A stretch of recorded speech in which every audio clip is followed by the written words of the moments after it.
Township of Cohasset, August 19th meeting, testing for recording purposes. Ready, Mayor? Okay. All right, I'll call this meeting to order at 7:05 p.m. Adequate notice of this meeting has been given to the Express Times and Star Gazette, satisfying the Open Public Meeting Act. If we could please stand for a silent prayer and flag salute.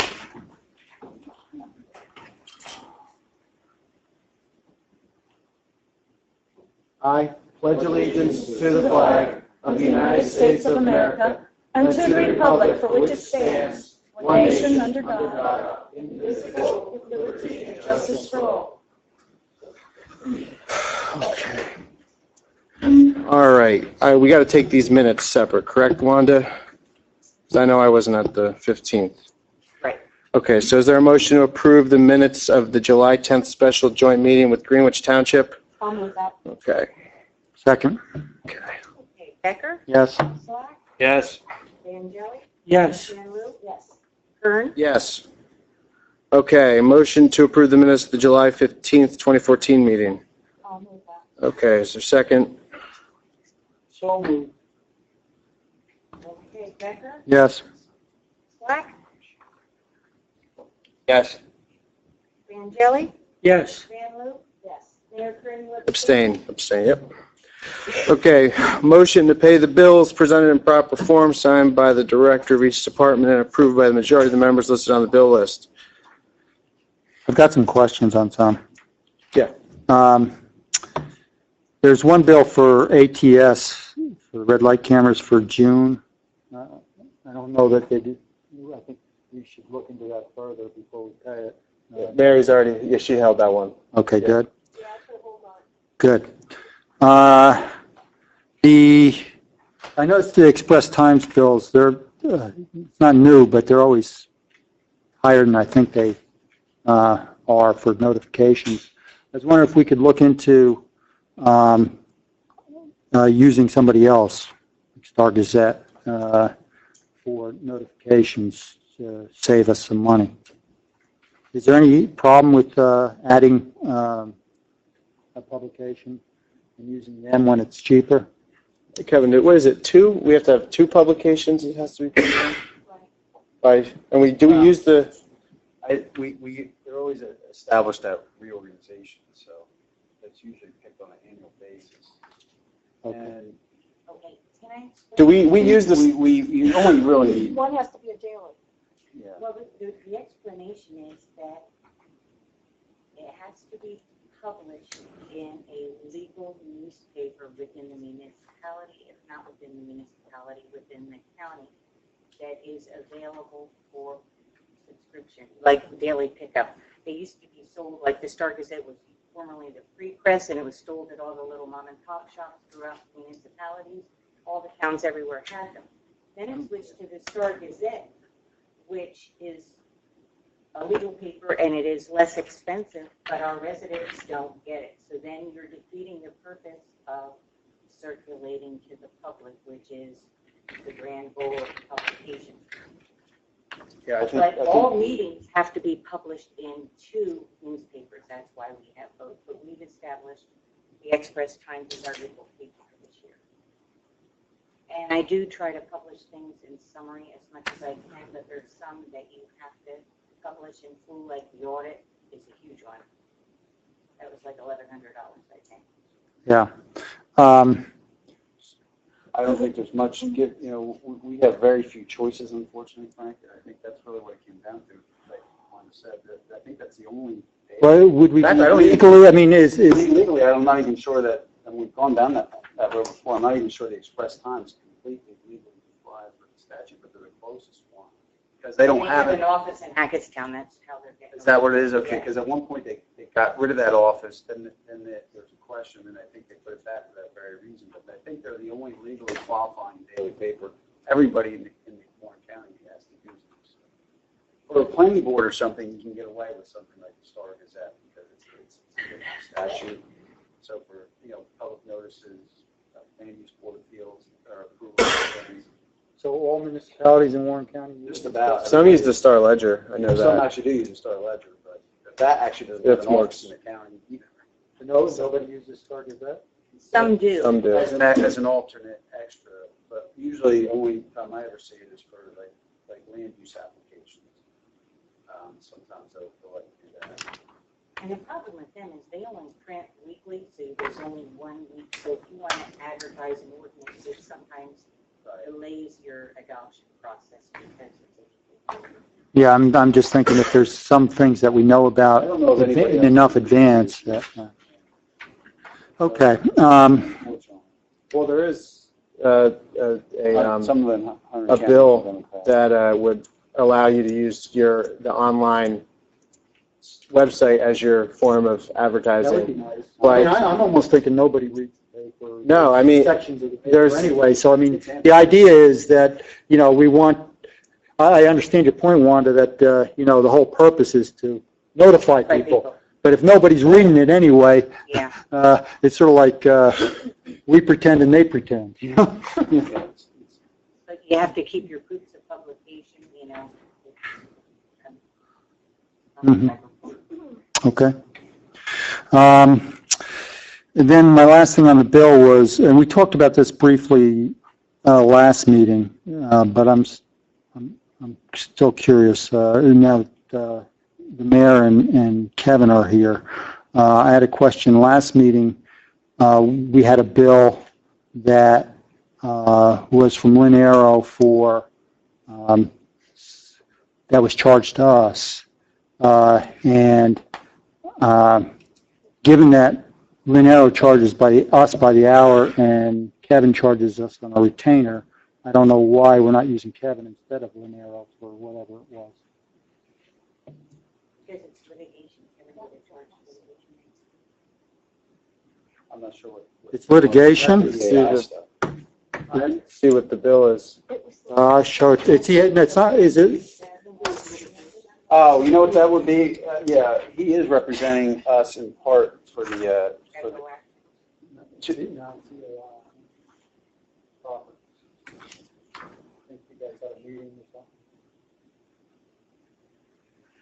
okay. I don't understand. Yeah, I'm not sure what. well, I mean, I think, it's well, a- I think the bill Frank is talking about, that released a portion of that bill. Part of it is for a meeting, part of it was for stuff that I guess Lynn was doing in terms of pursuing the potential EAI acquisition. And I mean, generally speaking, that, that would be a council undertaking ultimately, but I think just the way the meetings fell and everything, I guess, it started down there and it's kind of stopped there at this point. That's why I did that memo. So, in terms of the billing, I can't really speak to that. It's not a land use board matter, so I guess Lynn is thinking that the bill should come up here, but that's up to you guys. I don't think Lynn's doing anything more with it. other than, No. there was initial inquiries and then. If it's land use, I'm giving it a day to approve, because I don't agree with it.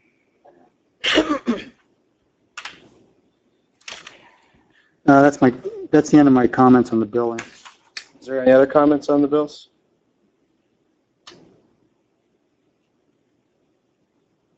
Juan, is there a motion in a second? No, there hasn't. Okay, Is there a motion? I'll move them. A second? I'll second it. Okay, Becker? No. Black?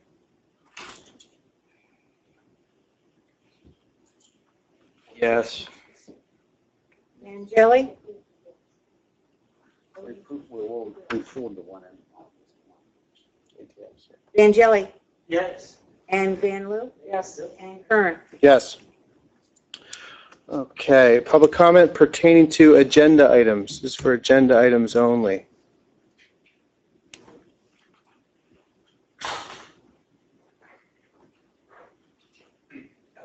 I'll ask a question. Can I comment on the Greenwich Township combined meeting that you had? Is that considered your agenda, or is that being brought up at a later date and time? In reference to the meeting minutes? I haven't actually seen them. The discussion about the court merger That would be general public comment, yes, sir. for right now? For the second public comment portion, yeah. Thank you. Any other public comment on agenda items? Seeing none, we can go into the attorney's report. Very quickly, Mayor, we have a motion scheduled for Friday. We filed a motion to dismiss without prejudice the TCI lawsuit based upon the fact that their contract says they have to mediate first. So we'll see where that goes. I also prepared the contract. I had missed the July meeting as well, so I wasn't aware until recently, but we did approve, I guess the council did approve the JAR contract to do the evaluation of this overly complex HVAC system, so that contract went out. So that'll be important both for getting to the bottom of how the system actually works, and it'll also potentially be useful for litigation. And there'll probably be mediation sometime in the latter part of October, which, given their attitude, I don't really expect to go too far, but I'll be working with Jay Parentoni, our architect, on that. I did circulate a memo on the EAI thing. I guess we can talk briefly about that now, or exactly what we want to do. Just kind of outlining the possibilities there. As far as I know, the bank still has not foreclosed on the primary property, by the way, which doesn't surprise me because things go down to the Office of Foreclosure in Trenton and they just sit there. So time may be on our side there a bit. Other than that, I did do circulate a draft ordinance for everybody to take a look at, but the mayor had asked me to draft with regards to no smoking, and a lot of other activities I can think of to report on tonight. Well, we need to wait till after executive session to talk about your memo today? Whatever, as I said, wherever anybody wants to talk about it, I can. No, I think portions of it you can discuss in I public. mean, it's no secret that, the EAI property, a part of it's been foreclosed already, so the bank owns a piece. And the piece where the actual development would go remains subject to a foreclosure action. There's been no judgment. So that kind of relates to that bill that Manero was talking about, Frank. And initially, I think somebody reached out to the land use board. I don't know if it was EAI or the bank or somebody, and I think that's how that bill probably initiated. I guess it started there. There's some discussion of some potential third-party purchaser to buy the tracts. The bank is floating around numbers like $3.1 or $3.2 million or what have you, so it's a big number. So I just I've also since talked to the bank attorney just to find out where they were with the foreclosure, because I think that's obviously rather important. And then I just laid out a memo as to if you could pursue this acquisition the way I think you want to do it. And essentially, I think number one, you want to try to pursue it without the use of open space monies, or at least limiting those to no more than your deposit. And your 5% on a bond anticipation note, $3 million is what 5%. So we have to find some money somewhere for a down payment if we bonded this. I think Lorraine and John DeWitt, we probably do have that amount of bondability available. I think we've kind of checked into that aspect of it. But essentially, for the public's benefit, for the council's benefit, my suggestion would be is obviously you could enter into a contract tomorrow, but it would certainly have to be subject to the bank completing the foreclosure, because I don't think we want to step into their shoes, because if we took an assignment of their foreclosure action and of their mortgage, we then become subject to all potential defenses of EAI. We become subject to any defenses of creditors, and I know indirectly, I'm aware that at least one creditor was suggesting that they would file notices, all kinds of things. There's 20 years of history out there, and so I don't think we would want to step into that. So we could do a contract tomorrow, and it would be subject to them completing the foreclosure on the important track. Because as I understand it, the bank has no interest in selling them separately. And they're probably wise in that regard. They really are a package. If at some point we can get under contract and get it closed, the basic gist of my memo was, look, you want to stay away from utilizing open space to the maximum you can, because that would then open up the ability to go out to the county and sell the development rights for that property. And that's the risk too. And he's, as a farmer, he's pretty familiar with that process. But if we spent $3 or $3.5 million buying a piece of property, in this instance, we would have an excellent chance of getting back at least a decent chunk of that. And you do that two ways. First is you would sell the development rights to the county. Right now, Dave, I think, last typical ones I've seen in Warren County are going for anywhere between 8,000 and 10,000 an acre for development rights. Correct. So I'm not quite sure how many acres are out there, but, if there's 100 and some acres, 150 acres, that could be $1 million to $1.5 million we would recoup selling the development rights. Once there's a development easement in place, as part of that, you would carve out a couple exception areas on each tract so that you could build a house, barns, etc. So after you sold each parcel, sold the development rights to the county, you could then go out to public auction and sell both tracts to private purchasers. If you want them for farmettes or, farms, period, or what have you. And again, you probably generate another 8,000 to 10,000 per acre based upon, numbers I've seen of late. So you have the opportunity, if you bought the property, in conjunction with selling the development rights and then selling the fee title, to recoup anywhere between $15,000 to $20,000 per acre, maybe even a little more out there. I don't know. Those are very nice pieces of land, as I understand it, in terms of the soils and things. And the other component, as I suggested in my memo, that you probably want to do, you would want to talk to the planning board and talk to Susan Rowe, our planner, but just to make sure, because as the mayor pointed out, I think a meeting or two ago, we do have a new COA number. It's gone up a little bit. I think it was about 67 total 60, or something now. So that EAI project was going to give us 44. If we bought the property, obviously that 44 is not going to happen by EAI. So I think what we would do in working with the planning board is probably carve out a small developable tract for perhaps 100% affordable project, and then look, again, just like we're going to ultimately do with the school, look for a developer where we would basically convey the property as our contribution, they build it and run it. So, the concept, I think, if we were pursuing the purchase, would be to basically take control of our co-obligation, eliminate a development that's now 220 or 230 units, and in the long run, the township is better off with less traffic or less kids in schools or what have you. That's the theory, which is fine. Frank has talked to me about, that's a direction that we could clearly pursue. Obviously, it's not totally within our control. We have to have a partner in the bank to negotiate with, and but it certainly is something that's worth keep an eye on and exploring, perhaps. Is it true that, Okay. regardless of what we do, if we want to use part of that land for COA, that bond ordinance that we passed is inadequate for that? Because it was just open space or historic? Didn't say anything about COA? I'm sorry, which bond ordinance, Frank? The bond enabling Oh, ordinance. restriction, so they The basically removal of the $400,000 restriction.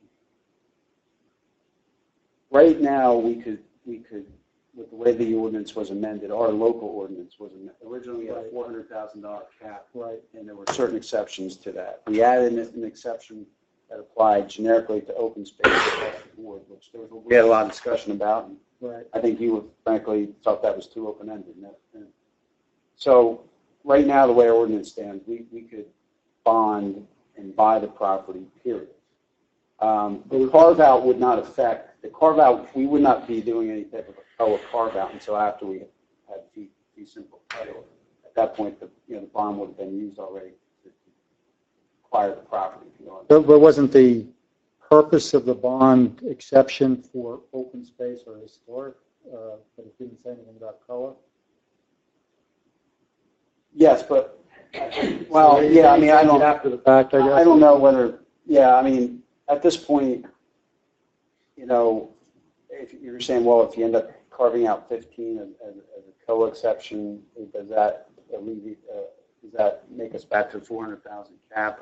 I don't know. I would say that the intent would be, if you're overwhelmingly preserving it and just cutting out for a statutorily and constitution mandated. I think, let me put it this way.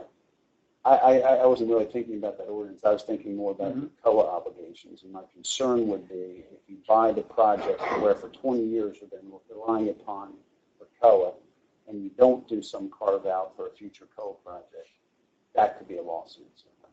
So I think we would need to do that. I don't think it would be a lot of acres. Probably talking about maybe 10, 12, 15 at most. We only need, as I said, you're talking about a clustered 60-plus apartments, 100% affordable project. My only purpose for asking that question is it seems like we're going to have to do something different anyway. So you can go You and could talk. preserve it all, and theoretically, you could preserve it all. But it was just kind of my stream of conscious thought about what you probably need to do out there. And the other reason I say that is because it's one of the few places left where we have sewer capacity and sewer service lines. So that little corner down there towards South Main Street, that would be, I think, a good spot to look at in the future for carving out a little piece there at that triangle. But I can't, as far as the ordinance goes, I don't know. I mean, I think I was more addressing your issue, which I think is Okay. is Sorry to an interrupt you. issue in terms of do you want to go out to a non-binding resolution in any event, Right. which we could always do regardless of our local ordinance. Which again, it's up to you guys in the council. I can certainly understand wanting to get a sense of the public or not. Whatever you guys want to do. I put a draft. Well, my position, I mean, if I can explain why I asked you to do that. Kevin did exactly what I asked him to do. I asked him to draft a proposed referendum question because when we had this discussion last, and I asked, can we go out to referendum? And I wanted to go out to referendum, and I didn't. And it bothered me that we were, at the first chance we had, we found an exception for that $400,000 cap. So I, in the spirit of having a referendum, I asked if we can get a referendum done, and everybody said at that time that things can happen too quickly to get a referendum done. You can't get a referendum done, and we'd have to pay $13,000 if we got a referendum. Well, it turned out that things didn't happen quickly, and we're here in August. And if we get we can put a referendum on the general election in November for free, no $13,000.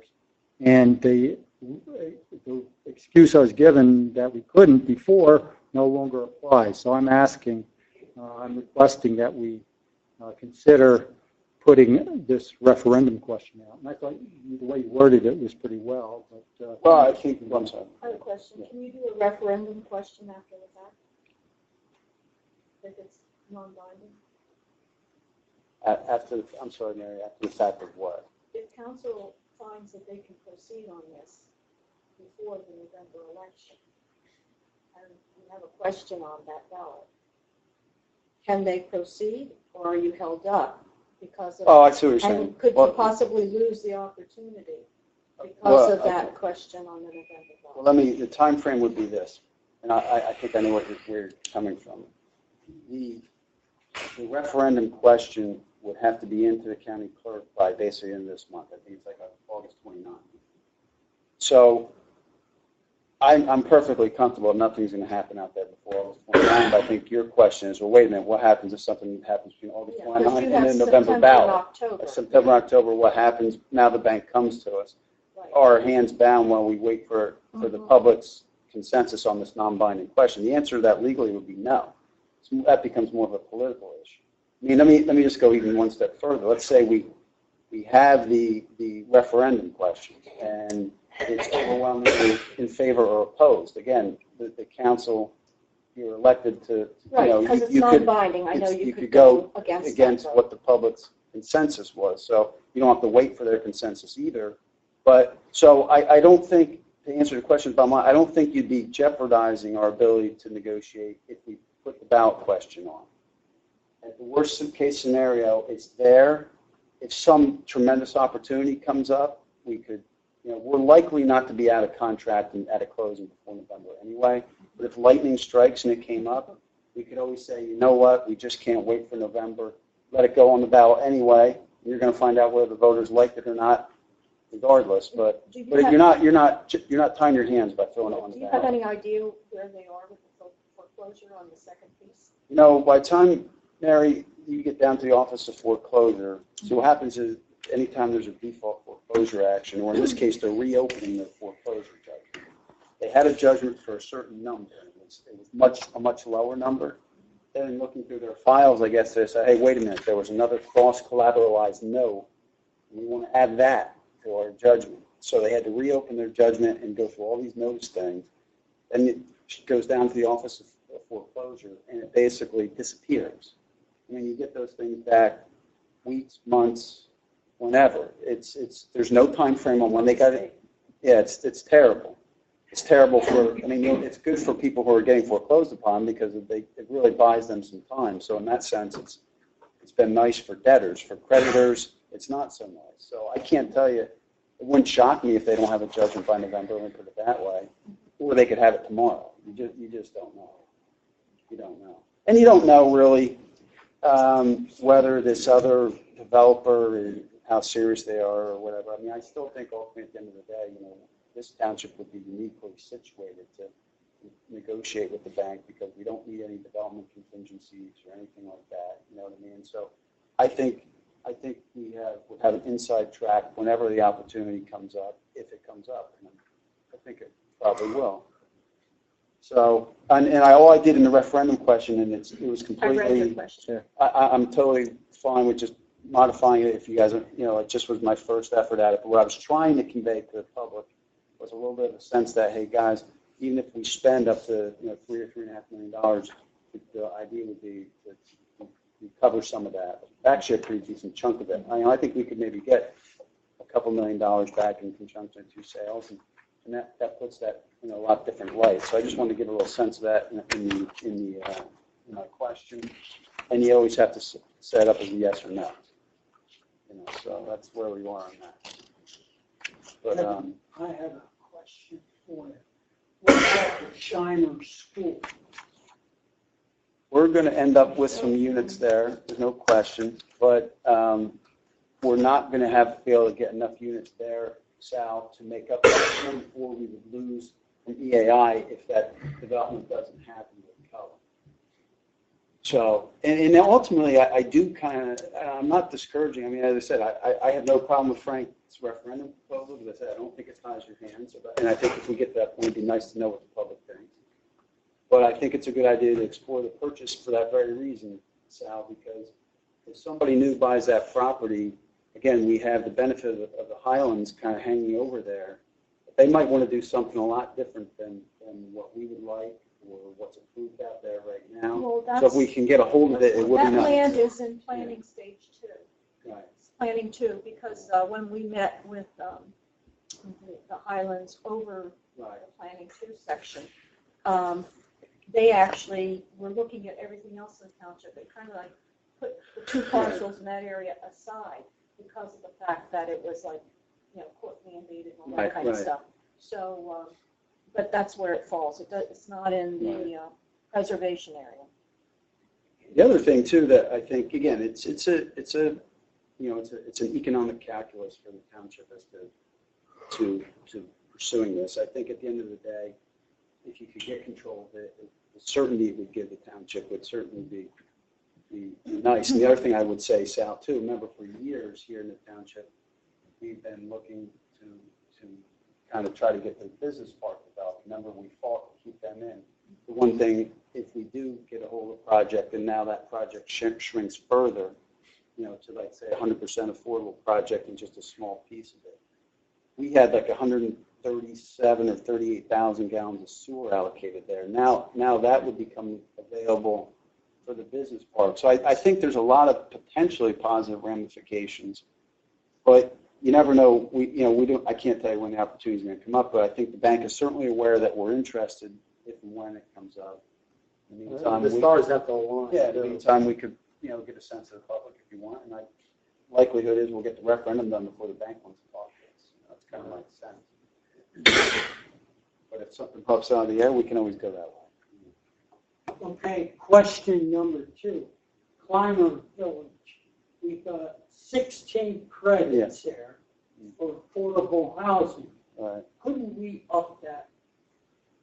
The I think you can state do give us more interchange credits anymore. than the 16 I don't think you can, I think the state put a moratorium on moving your credits to other towns. And that's true, too, I think that. Because that's what happened in Phillipsburg. Sound sold their COA units to Phillipsburg.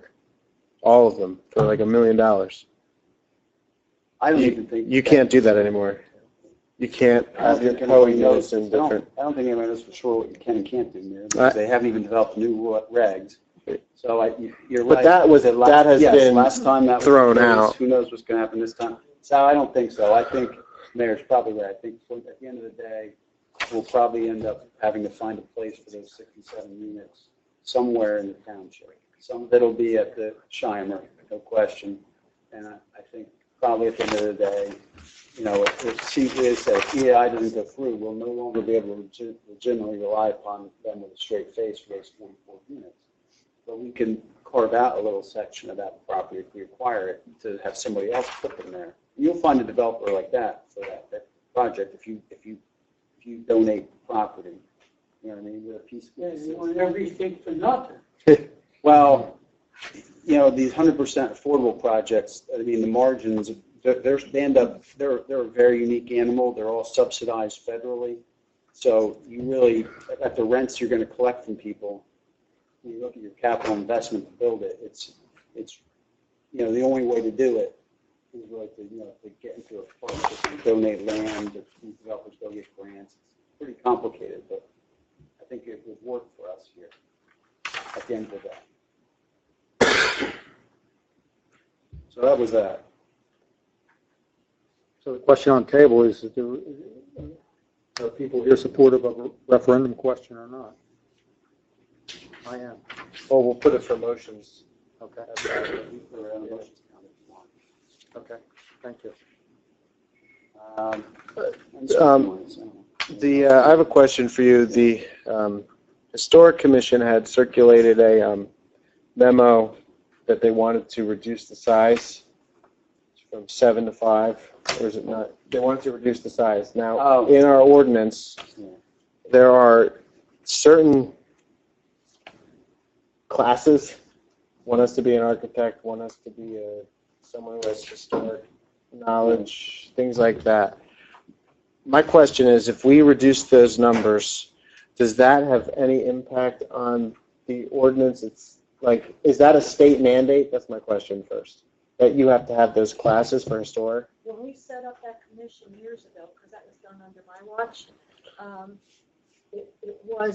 we did it according to what was required by the state as far as social classes. Okay. Because I remember I would have- looking for members of that commission that answered that particular. No, I mean, qualifications. but when we follow a state model, that's one thing. But my only concern is if you don't follow the state model, does whatever funding they could potentially go in for, does that get eliminated if you don't follow what their exact?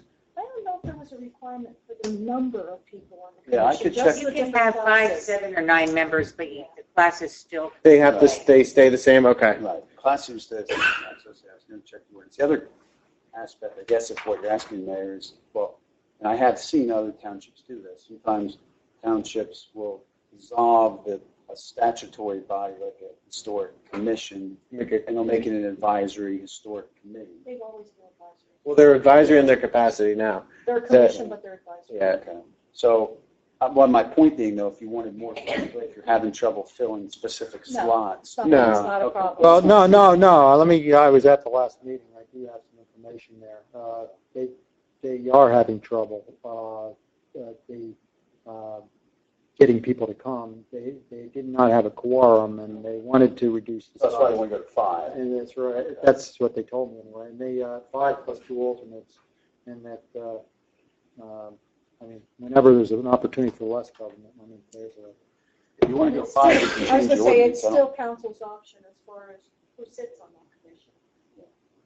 Yeah, I think that's mayoral with the vice consent of council, if I recall. I'll check the statute. If you want to go from 7 to 5, if that's going to help them with quorum issues, I can get that ordinance here for you. In fact, you They can should- introduce No, we that can by introduce title only Yeah. on first reading, and I'll get it prepared for And you. they Okay. should be It's not a advisory. problem. That would be That excellent. still remain advisory. Yeah, we'll keep everything the same, Yeah. except go from 7 to 5.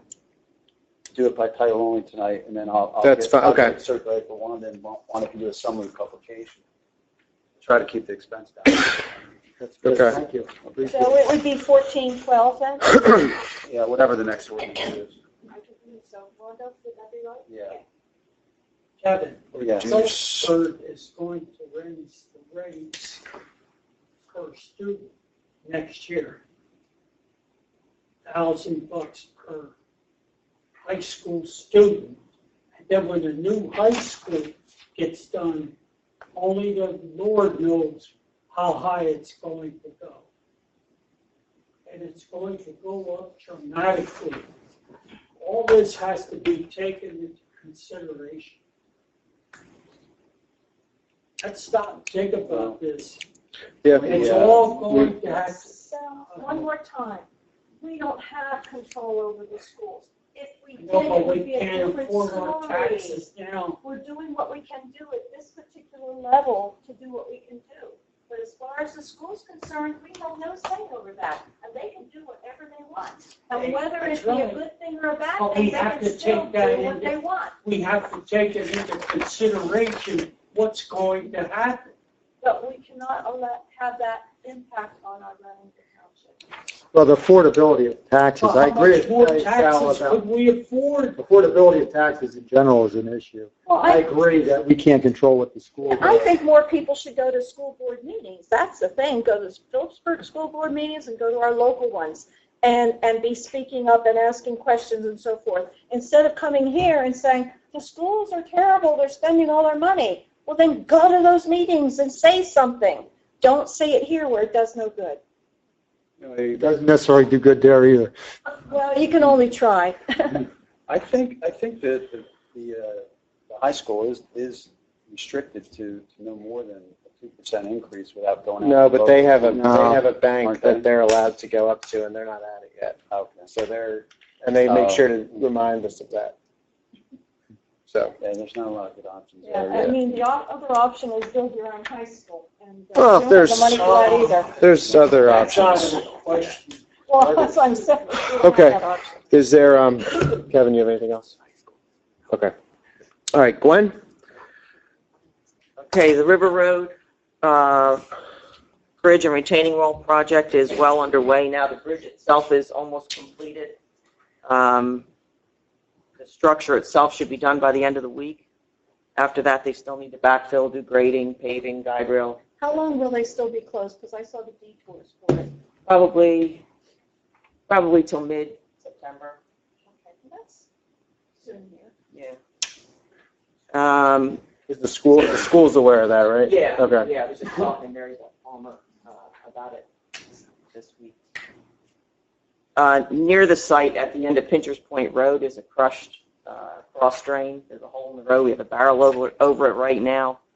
And we talked to Donnie. I guess Donnie talked to Dave Slack about it. We're thinking about having Lehigh Valley site replace it and put in a head wall since they're mobilized in the area and just add it onto their contract. They could do the work and find the material basis.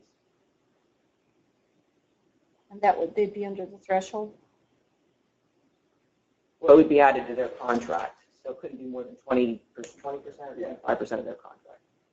We wouldn't have to, if we have an existing contract, we could add it, Mary, as long as it doesn't increase their overall contract by more than 20% of their original, Before I'm just looking at if you want to go that. contracts. I think every job that we've bid out in the past 3 years has gone to Lehigh Valley site contractor. Is there, They've gotten a lot. They're, I'm just curious. I mean, I would just be, I I'm not don't sure. know, I mean, I have to defer to Gwen, but I mean, my general understanding, all the contract work is low bid. So, I mean, there's certainly, although they get a lot, I think because they've done so much here, they are the best at doing their numbers because we have no discretion that. We go with the lowest responsible bidder every time. Yeah, Well, and they actually did none of the work in Parkside. They were never the low bidder on any of those projects. They weren't the low bidder on Maple. The other thing I think during some of the really like emergent hurricane issues and stuff like that, Mayor, I know, again, because you've had a very good relationship with them and And they're local. they are local. Where are they We at? have used them for some emergency stuff. I don't know. They're, northeastern area. I consider local New Jersey, but. Yeah. They do run They're a beyond blacktop water plant materials. over there in Low Pat or wherever that's at. So, They do a good job. With Johnny on the spot. Yeah, well, they're mobilized in the area. That's why I thought it would be. I mean, the same thing that I said, Mayor, they're right there working, you know, they don't have to move their equipment far to do the job. That was my only theory. Rather than to put it out for bid, you know, the next bid, whoever's gonna come in is gonna bring everything in to do the job. It's like they're right here, you know, just let them do it. That's kind of what I had thought. No, that's fine. I'm just asking the On this question. one at least, you know, and I'm gonna agree with you, maybe we need to look around too. But at They're least for this a one. lot better because they don't have to pay New Jersey's local tax. Yeah. They're probably right. actually, they do have to pay all the prevailing wages bill and everything like everybody else. The end of that pipe extends onto the property that also has the bridge and retaining wall on it. Technically, we would need an easement to do Is this. this the guy who never got the We never got the easements from, so I don't know if you want me to prepare easement document, a little sketch that you can send out to him to have on record that we notified him, or. This is going to be a permanent structure. It's already there, we're replacing a crushed one, I'm gonna end it exactly where the existing one is. Temporary access easement. Yeah. You can prepare it, and we'll try to get them to sign it. You know. I don't know. Do you ever take the stone there? Oh. This was a gentleman, we had a gentleman there. We've never had anybody, you know, when you're trying to do an improvement that, you know, helps everybody. I think in the first time in my tenure here, he wanted to get paid for this still tiny little easement. So we thought we'd resolved it with, he said, okay, look, he wanted the stone off the old part of the project. We said, okay, that would be a reasonable quid pro quo. I still never got the easement. He had an attorney, the attorney disappeared, but he said he took the stone anyway, so I guess we're roughly even. I would call it a day. All the day Yeah, there, right. and but let's do a temporary construction for this little piece, Yeah, I figured we should just get it and out. send it to to him. him anyway. Yeah, okay. Another thing is the Borough of Alpha's water main replacement project that they were doing in the annex on Ohackong Street and Wayne Streets. They started it. They got in a fight with the contractor. The project's been delayed for several months. I just got a copy of a one-call notice that they're getting ready to, I'm assuming by getting the notice that they're getting ready to go out there and complete the work. The services haven't been done and the pavement hasn't been restored properly. So I talked to or I emailed their engineer, and there's a possibility they may be starting up again tomorrow. Now, when they estimated the escrow, I don't know if you remember, we talked about previous work we had done with Alpha where we did not inspect it, and there was some bad results, and council wanted us to do it. They estimated 4 days of work and posted 4 days of escrow, and they were out there parts are all of 11 days so far. So we are $3,500 that our company is owed, technically by the township because you're our client. And I know Lorraine's been trying to get the money from them, but I don't think that they did approve it.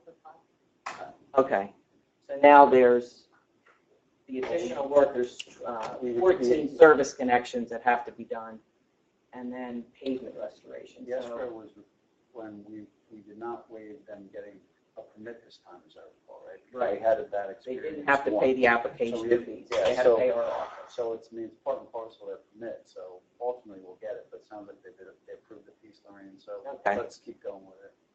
Okay, because what we could do is we could, they did end up with a lot of issues. They found a lot of broken areas of mains, and they had to do a lot more work, which is why it did take a lot longer. So if you know, they're going to do the services next. They do have an inspector out there. You want to call Hey. a day on this? Are you- Well, are you what I was going to comfortable letting suggest is maybe we could just do the paving stuff? watch them a little bit with the beginning of the services, if their inspector seems to be, the person that they had last year, I heard, is not going to be coming back to do it. So if we maybe go out a day, you know, make sure their inspector's doing it, and then maybe go out just when they go to do the pavement restoration. I think that's, Where's the biggest primary issue of the for us, problem? I think, is restoring the roads. I mean, we had a big issue there on Wayne Street, you know, where that sinkhole was, and I want to make sure that the streets get put back, the way they're supposed to be. Yeah, and they promised us an issue, or to resolve an issue from a previous job up on Ringwood, I think it was, Donnie? Yeah, so I think that's really key now, as long as we're comfortable that the services are going to be, acted properly. Gwen, with that project, it goes up to where, Wayne? Is that the, There's a little piece on Wayne and a little piece on Hancock Street. okay, and my question is our lines then from the annex there go through Alpha, correct? To get, because It's the Alpha's road water takes it, system. yeah, it's Alpha's water system, so it has to go through there. There was, I know Sal had mentioned this to me, the Crestwood Field had inquired about water to be brought to that field. What would we need to do at that time? Would now be a good time to entertain that? Since it's dug? Well, that's would be a different area. It would be separate, okay. That's up at the end of the road. Yeah, Yeah, this isn't in the same. so that won't affect anything as far as, okay. We had sent that letter to Alpha and. You didn't hear anything? Okay. Okay, well, what we'll try to do is just tone it down and just, make sure that the inspector that they have knows what to do to, our satisfaction, and then we'll just be out there for the paving. Thank you, Lorraine. My company will thank you. Thank you. They've been on my back about it. And then the only other item I wanted to talk about was Middle Street. We had put that little alley out to bid and got a very high bid back that actually had errors in it, and they withdrew the bid. Nobody else picked up plans or specs. It's a very small job for a company that typically does public works, and yet it's having to go through all of the processes that you do for a public works project with bonding and all that gets expensive for the smaller companies. So I wanted to talk to Kevin, but I thought that maybe we'd be able to hire people to kind of work with our DPW to help, so we could maybe purchase the materials and do the paving, and then have a contractor that we would hire to do the excavation work and placement of the stone. And then we could do that possibly by soliciting 3 bids, assuming that it's going to come in under the 17.5 bid threshold. And then they wouldn't have to do the bonding and that type of thing that costs so much more. I don't have any issue with that. Do you think, what's the likelihood, you think that's likely that it's going to happen that way, as far as with the? It's worth a shot. Okay. I mean, you had that job at like 40,000 originally. 65, I think. That was the bid, but what was your? Well, I said that the estimate that I had at first, we have, public works projects are so much larger than that, even escalating all the unit prices, and I came up with 40-some. It's still. Of that, how much do you think was actual labor and how much was materials? Hard guess. Well, the paving would be a huge Good part of chunk it. of it. Yeah, And that and the would be- fabric was, the geotextile was about, I think you can buy it for about $6 a yard. I think the big price was about $8.25, $8.75. So maybe if we pulled the materials out of the bid and some of the labor, we maybe at least get part of it down under that 17.5 and do it that way. That's what I was thinking. We gave it the college try, we did the public bid through, it didn't work, and I think what Gwen is saying is if we go out to bid again, we're going to probably get the same results because it's not an appealing project for anybody. Unless it's the High Valley site and around the corner. They were the ones who did it. Yeah. So I think in that circumstance, if Donnie's department and Gwen are comfortable in doing it that way, let's pursue it that way. I think that was, having bid it once and gotten the results we've gotten, and based on what Gwen is saying, I think we'll be okay with it that way. If not, just blame me. All right. We'll send some information out then to 3 or 4 or 5 local contractors. Yeah. If anybody has any suggestions? Maybe we can get the asphalt or the co-op or something. Yeah. Stuff like that, we should be able to do it. then that piece of it is big anyway. You know, so we can figure it out. I have one, Did you ever get the easement for the L so that they were working? I just got back a letter from the client saying that they did want a formal easement. I had said, look, it's slide will suffice, just sign and return it, you know, so they're not happy with just a letter. So to do an easement, I need Gwen to draft a temporary like easement, something formal. Where is that, Dave? It's back there where we're trying to dig out some stuff from the. yeah, it's creek. Behind Parkside. right behind Parkside, Yeah, so they're between not, Parkside and the mall. they weren't happy with an informal letter. I drafted saying, look, we'll access it. Right, they wanted an actual We'll easement. indemnify. So I would need Gwen to draw something up, I mean, in terms of a temporary description or something. Didn't seem to me to make a lot of sense why they needed that. Is it an access easement or is this, does it That's all they creek, want. is That's it why I creek thought- on their property? Well, apparently we have to go, easiest access to the creek is through their property. So Who is it for? I have the information when I get it. So I guess at this point, we just need to show a little map of a little access, like we did for temporary, like you're gonna do with this pipe for them. And we won't set up a recording, it'll be like the map form that we just have them sign off. Sign it, okay. Which I was hoping to get away with just a letter, because I told them we'd identify and hold them harmless, if, you know, if we break something when we go on, but I can appreciate them maybe wanting a little more formality, so if you do it, I'll send you their information, and either you or I can send it. One thing I wanted to follow up when I did get a phone call from Hackettstown Soil Conservation Service on the River Road problems with the dirt on the road and Mountain Road. They said they sent somebody out.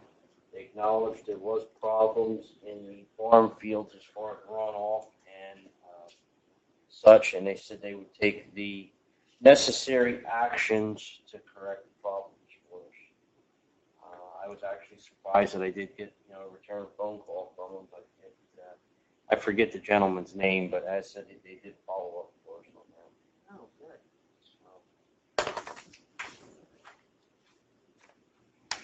That's all I have. Thank you, Gwen. Anyone have any other questions for Gwen? Okay, moving on, council reports. Frank. Okay, first off, I want to thank the DPW for helping move the offices between the tax assessor and the CFO and administrative assistant. I think it makes imminent sense, as we discussed last time. One person here 2 hours a week should be in the smaller office, and two people here a lot more than that. And they did a good job, and it looks wonderful. And I spoke to the tax assessor who got the smaller office, and he's happy with the way it worked out. So I think it was a win-win. And thank you. Thanks to the mayor for bringing up that issue about the members on the Historic Commission. That is something they did want me to bring up and get rolling. So I'm glad we're starting that process. And a few other things. One of the things that was in my budget request was $5,000 for a time management system. And I think I've reported once before that Lorraine and I met with VCS, fellow named Ralph Cianfrone, and we looked at a system for time management, and it happens to be the same system that Jeff is using, an older version of for the police department scheduling.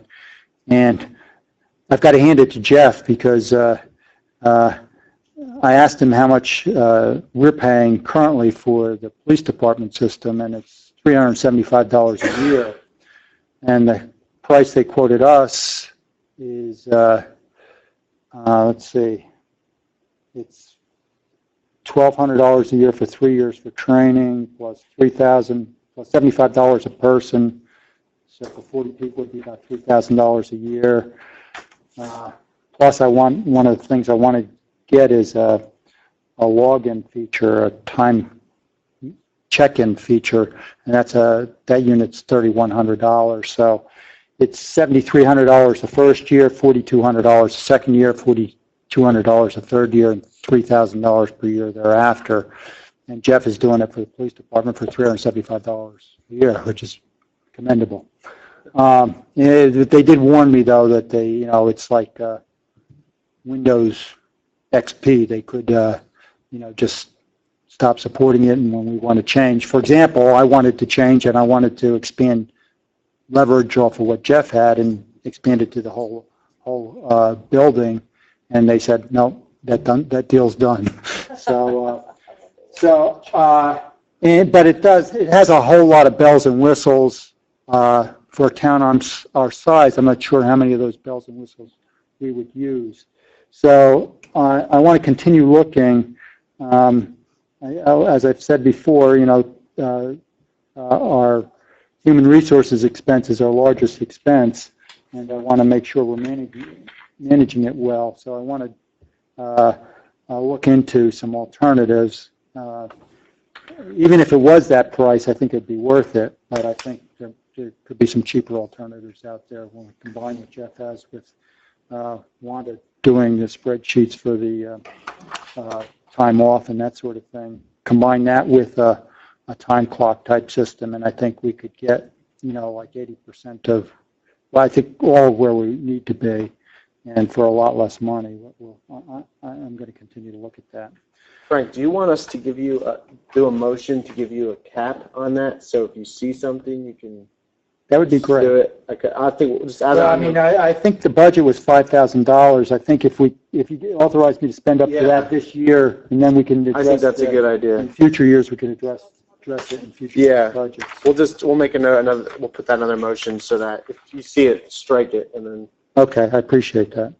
Okay, sorry, I apologize. And the other thing that it is good for is shared services. I know I think shared services is a way to address Sal's question that we could save some taxpayer money, and we are looking at all kinds of ways to do that. And when you have this kind of system in place, it just makes different towns more comfortable working together. So that we're going to continue to pursue that. Speaking of shared services, I think Mary and I, what is it, September 11th, Mary? I think we're going to try to meet with Yes. Greenwich on the court shared service. So, and I know we're already doing some preliminary work with entering tickets and stuff like that with Greenwich. Frank, too, their auditor was going to get us a copy of the format that he had talked about. No. It'd just be nice to kind of see, Well, we talked about two different ways. the way I had set it up, or the way he said some other towns just was doing it. Right. Recommend it. It might be nice for you guys to see in advance of that. Yeah, that's a good idea. That's a good idea. Thanks for reminding me. Are you going to be planning on attending that meeting too, Kevin? If anybody. Because I just think last time I believe Greenwich had their attorney present. When is it? And What's the name? September 11th, right? Yeah, On this day. Yeah. Here?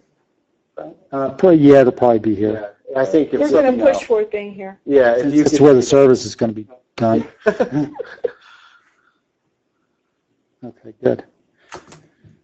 And then there's some issues that came up in the audit report that we have in our resolutions. One is the salary resolution.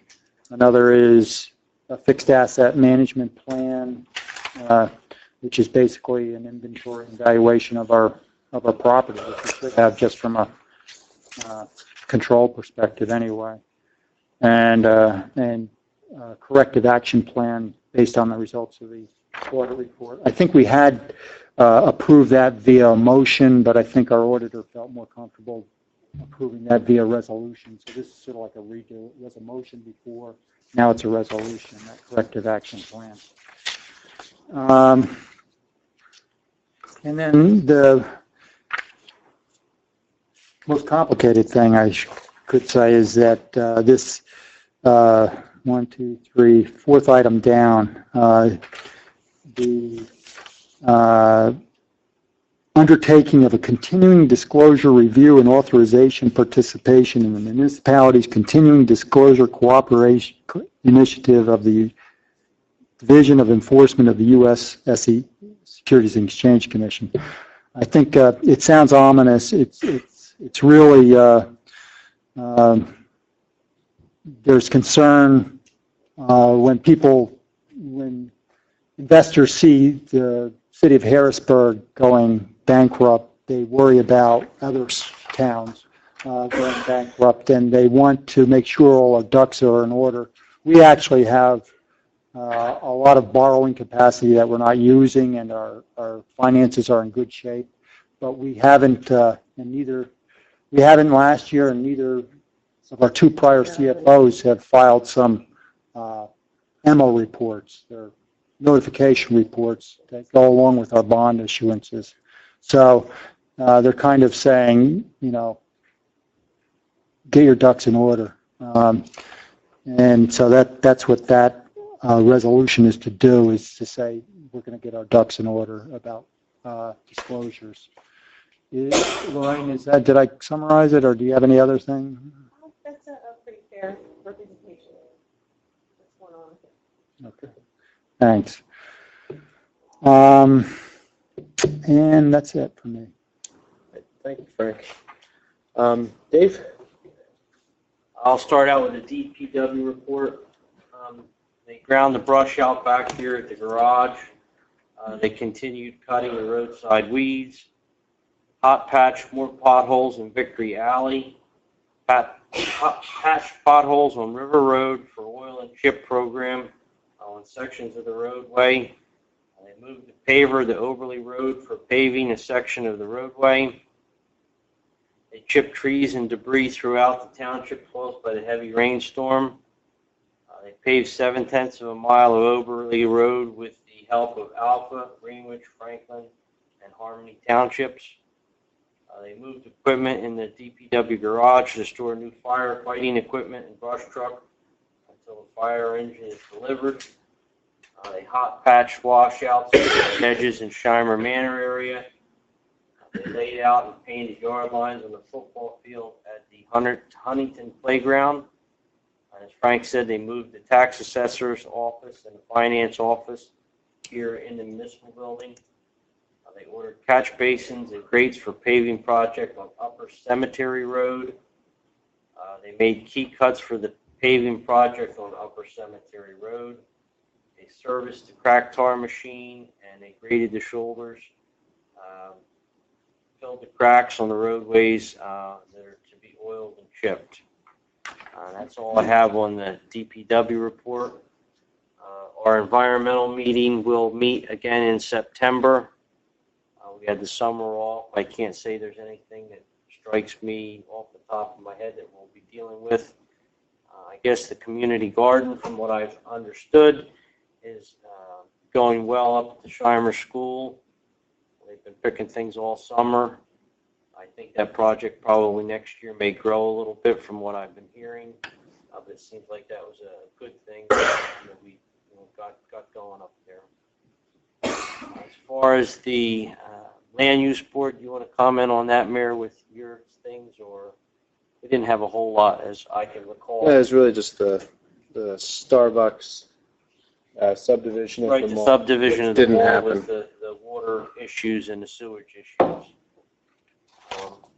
I did go by Marshall's, and there was probably 75 or 100 people lined up out front trying to get job interviews for when, I guess, Marshall's opens up. So that's kind of a good thing. They're going to employ some people. But other than that, Mayor, that's about all I have.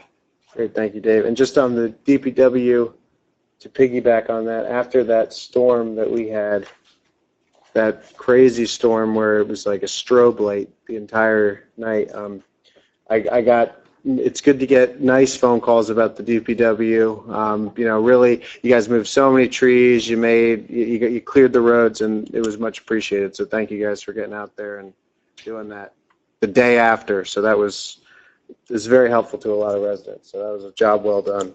Good. Mary? All right, the police department responded to 558 calls for service, and they did issue 297 traffic summonses, and they did make 24 arrests. The CIU unit opened 25 new cases, and they did investigate 22 motor vehicle accidents, I guess all over the township. All over. That is a lot. It's about average. Along with the Huntington Volunteer Fire Company and the Ladies Auxiliary, the police department participated in the annual National Night Out event on Tuesday, August 5th. I apologize, I was at Music Fest serving alcohol as a volunteer. Not drinking it, just serving. There were approximately 150 to 200 people who attended that annual event, so that was a good turnout. There have been several nightly vehicle break-ins in the southern Warren County area, mostly in Lopakong and Greenwich. You have here the actors. Is that what they're referred to? Is that Yeah, well, yeah, the actor or actors, I don't know. they pretend they own the car? Well, that's what we call them, yeah. Okay, have been entering unlocked vehicles. And so, just a reminder, residents, lock your car doors at night. You never know. I'm just going to try to get in and take whatever is in there. And on August 12th, the police department did receive a generous donation from Walmart. They got $1,000 from them. And today, the department got another donation from the Heiju Group from 710 New Brunswick Avenue. These donations help the police purchase needed equipment and help fund community events, like National Night Out, for example. And the other thing, too, is the fire company should be getting its new truck because there's a request to get a special permit for having their wet down for the truck in September. Yeah, it changed.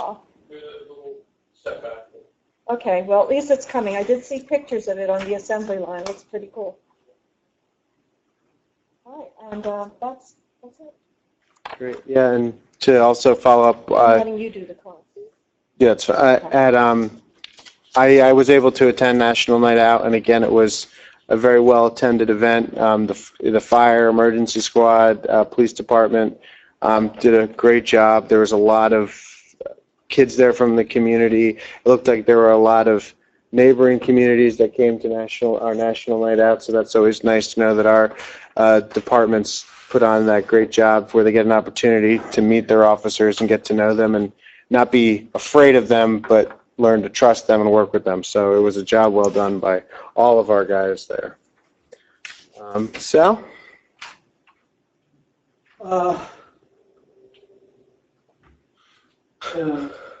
Parks, we have vandalism again, and the only way we're going to stop it is if we put cameras.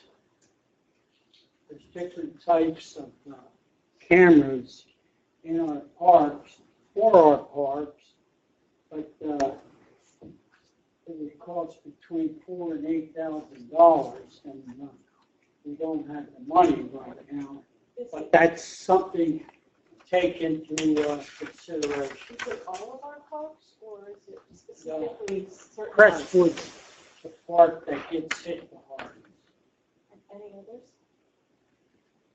Finesville. Is it Finesville. There's Finesville? always Crestwood and something, Finesville. but, nothing like Crestwood. The kids ride their four-wheelers down along the railroad track, and then they come up at the lower end, and they knock the job Johnnies down, and they roll job Johnnies down the hill. We have human waste all over. We had to pay extra to clean it up. And they washed them all up. And it takes time, and they want to get paid. So now, when you're talking about cleaning cameras, with the 4,000, 8,000, would that be for Crestwood, or would it be for all the pumps? No, just for credit. Well, Sal, I think a real easy solution is we work with the police department, have a car parked up at Crestwood on We see weeknight. kids down there. The problem is they're wearing helmets, and as soon as they see us coming, they shoot right back onto the tracks. So they see us coming a mile away, and then boom, they're right back on the tracks. The spot at Crestwood, there's a gap. Is there a way you can close that off? Which area are you talking about? Barriers? Put barriers up for the, Like I said, a fence. I mean, if you put a fence up, You know, that's the only They'll way. just that- knock the fence down though, that's the But a problem. barrier would be kind of hard to knock down if you put like a cement barrier or something. Well, I don't think the railroad would let Oh, us it's do the that. railroad. Yeah. That's the problem. They ride up and down the railroad Hey, what tracks. about, didn't you have a policeman officer on a bicycle? Oh, bike's not gonna catch it. No, but I HEB mean, they either. won't hear them or see them We coming, have bike patrol, yes. but they won't see them coming or hear them But coming. the problem that you have is, you know, to be honest with you, the kids, they run. As soon as they see it, they take off. And New Jersey guidelines, we can't chase them. Yeah. So we don't want to see them get hurt or anybody else get hurt, for something like that. And a lot of times, when I was coaching baseball down there, I would see them. Yeah. I would try and see who it was, but they always have the helmets on, and it's always they go straight through. So that's the problem. They have to license plate those vehicles. If yeah. they don't take them out on the road, they don't have to be licensed. Well, but if you go they're through- on public They're road, not they supposed to can. be out there, but they take them out there anyway. You You know, they're not supposed to be on the road.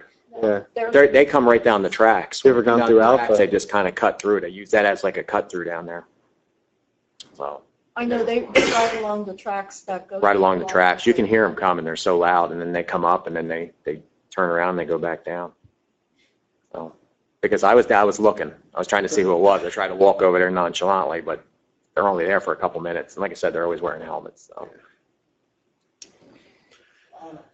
Jim, did you talk to anyone from Alpha about the water line and sewer line? We had sent a letter, but no response, right, Wanda? So, yeah, they never responded. They didn't show any interest.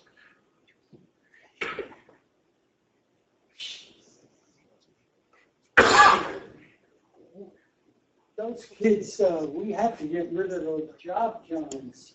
Sal, can them job Johnnies be fastened down? Yes, they can, and I'm not going to do it this year because it's too late. We'll be getting rid of them very shortly. So next year, we'll put it in the contract that they must be tied down. Well, don't they have some type of policy too, where if it gets knocked over, they'll come out for a certain amount of time? I mean, Oh, this was horrible. My gosh, They didn't no stop woman working. should go in those job Johnnies anyway, even a man. Gross. I agree. I tell my wife. Horrible. We have to do something with it. So when you talk to the mayor of Alpha, see what we could do. We could use a force main from the new building, pump up the sewerage up to the line. We would pay for it, well, but I think the first thing is we'd have to find out how much that costs before we do it, before we even reach out to Alpha, because Alpha is Alpha. So it's we're gonna want to have all of our information if that's something we want to pursue to do. sure, I want to pursue it. I- The rec association wants to pursue it. Just do it. I'll tell you later. Okay. And Chief, I think a solution just for the last couple weeks, I think the school goes back next week. Have a guy park up at Crestwood, like down by the field house back there. And We try and get them down there as much as possible. yeah, I know it's very difficult, but part of the do that. patrol. You got room in your budget for an ATV for somebody or We tried not? getting one on a grant. Did you? Yeah, The fire company's I got was one. gonna say firehouse. the fire company got one. You could borrow that. He always offers it, always. So, Yeah, right now it's in Station 2, right? No, it was Oh, it's got next, it was at it was at National Night Out. okay, then move it down. Yeah. It was. There you go, Sal. down there. Dress up like a kid. They'll be fighting over who gets that duty. Okay. Yeah. Problem is, All the news I see, bring the is problem is spending money, Chief, if you pursue them on but private railroad, I'm not even sure you can get you a ticket on that. You have to catch them right there. Gotta get them off, drive them off. Yeah. It's,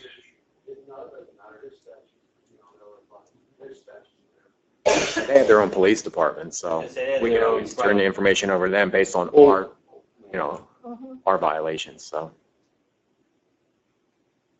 Jim, are we going, I know originally we wanted to 6 hours, that's enclose it. the area where we bring in the brush, the people bring in the brush, tree limbs and so forth. I think it's time now for a fence with the gate. Down for the dumping, Yep, because people are coming down who shouldn't be. right.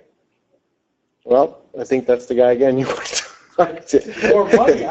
Lorraine, how much do we have? No, I don't think, That's not Lorraine. no, I don't think a fence is not what we need down there. It's I mean, really, if we got to find out when people are dumping, put signs up that, you may have to present ID or something, and have an officer every once in a while. I think people really believe that anybody that wants to dump there can.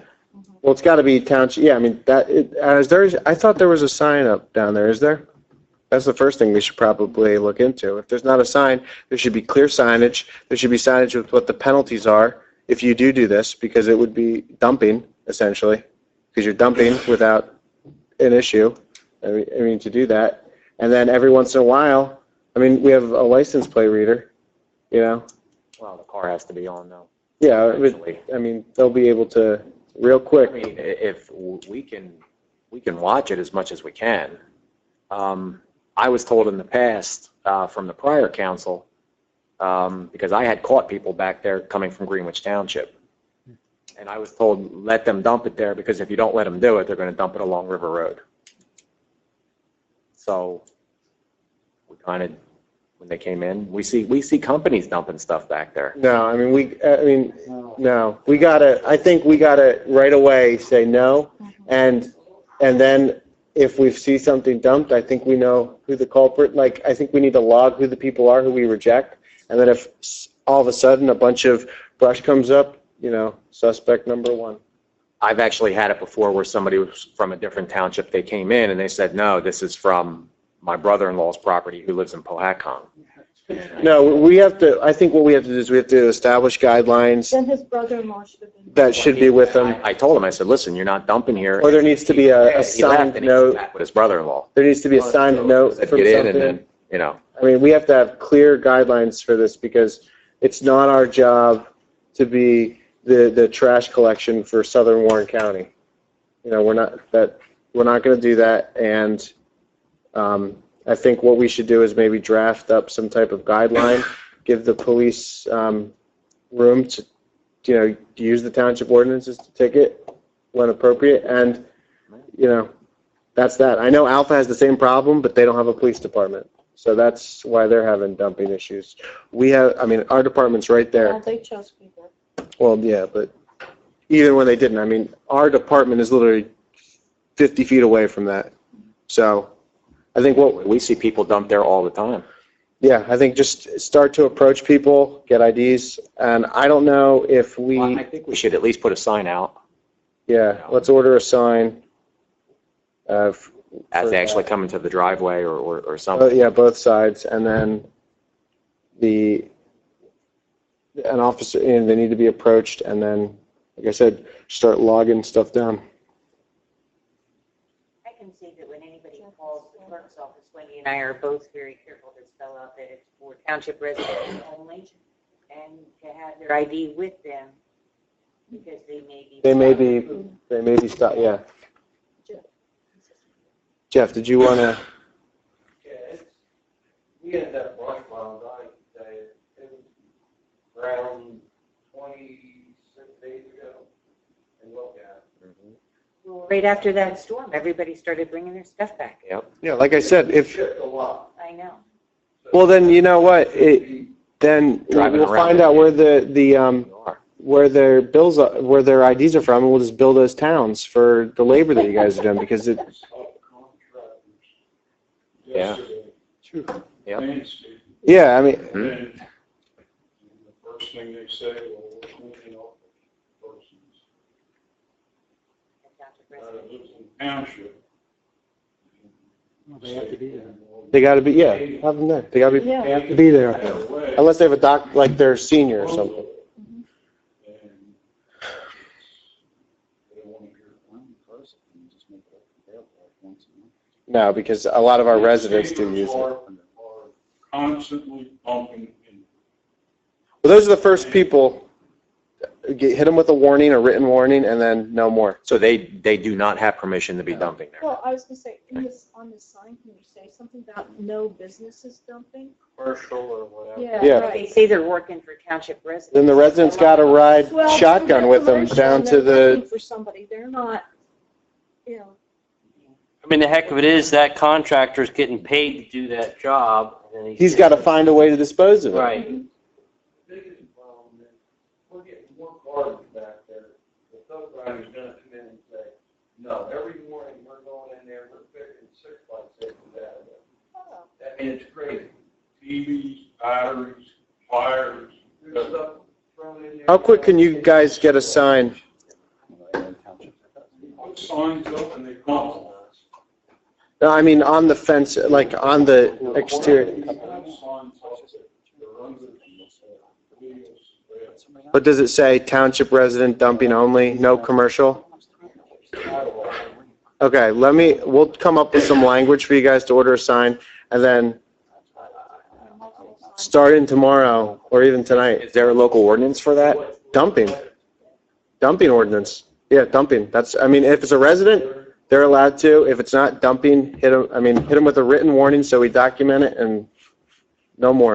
but what about, they're talking about televisions, tires? Well, then they should, I mean, that should be it. If you catch somebody doing that, that's a Maybe you need citation. to put Yeah. on their brush only, so that you're not getting big chunks or pieces of wood. Everything. Somebody pulled out of their garden, and thrown in there. We spend half an hour a day, every day, going back there and cleaning. I mean, that's crazy. Especially over the weekend. And I don't know, yeah, I don't think you're the way it goes off, that's what you're talking about. You know, mention budget offense and just. No, don't, yeah, I think what we gotta do is enforce it. And then if that doesn't work, then we gotta consider closing it. But let's enforce what we have now. Try that. Or at least What about restrict the amount of days, Saturdays only, or. Well, yeah, I mean, we can do that, but rather than let's try to work it this way first. I think that's because ultimately the people who are gonna get hurt are the people who aren't breaking the rules. And that's what we don't wanna have Do happen. people come in during the night, or is it all during the day? It's probably I mean, It's all night. It's all, it's day. No, they do it during the day and they do it at night. Well, I was gonna say, you could put between the hours of blunt and blunt. yeah, That is that's up. That is Okay. up, yeah. Okay, so that's what we'll do, and then we'll try to get some language for DPW to order sign, and then I guess if the police department runs into any problems enforcing local ordinance, then we We can- adopt one. But I think the dumping we can ordinance is revise sufficient. Okay. Okay. Okay, I have another question. Kevin, Yes, sir. we have some houses. They have holes in their roofs. You could drive a Mack truck through them. It's horrible. What could we do? I'm not allowed to peek through the windows, right?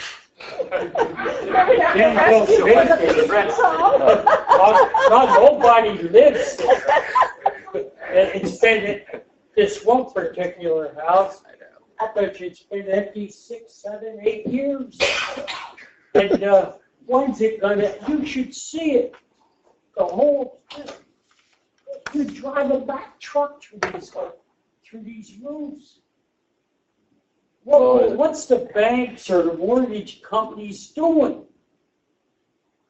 So, I mean, it may or may not be a mortgage and something like that, Sal, but there is legislation that I think just passed, and I think we have the ability to adopt an ordinance that we can chase the banks for these foreclosed properties a lot easier. So I'll look into that. That was just passed by Trent in the last month or so, because if there's a mortgaged property, we can do something. with It that. lets you go after the bank. Yeah. A little bit Yeah, easier, it's yeah. something, you know, I don't think we have to do anything. I don't think there's anything we have to adopt. I think it's state law. It gives us ability to. I'm not sure. I know the legislation just passed. We can take a look at that. But you know, look, if it's boarded up and it's not a, It's not boarded up. okay. Well, that becomes a, you know, more of a code enforcement. Did you speak to Joe about it? We have to, Yeah, Then where is it with Joe? Were they cited? you get it's a condemnation issue at that you point. don't, you can't find the owners. You know, how he looked into it, he can't find the people who own the house, and it looks like hell. I picked up, garbage there. I spent my own time about 3-4 hours in the lawn and so forth. It just, excuse my language, it just looks crummy, crappy. Oh, you know, look, we could notice them for under, you know, various kinds of. But the problem Take is, action. No money. You want the- if you can't locate the owners, You can get, we can get an order from the court to notice by publication. I've done that. You did? Yeah. You can't find the owner, you publish in the paper, the court has to do that. Why don't you have Joe contact Kevin with the lot and block, I didn't. but have him contact Kevin, Kevin. Oh, okay. okay? And then you'll pursue what options. Yeah, I know, he follows through with things, because I know there's a couple of people that he has coming to court for zoning things, so. Yeah. I mean, the thing, what we have to do is I think on those, you know, we're in month 8 of the year already, but what will end up happening is I think we should, if there's a couple bad ones like this, we should probably, if we can, try to budget in the budget a little bit, because what will happen is I can get the court order to allow us to knock the whole thing down.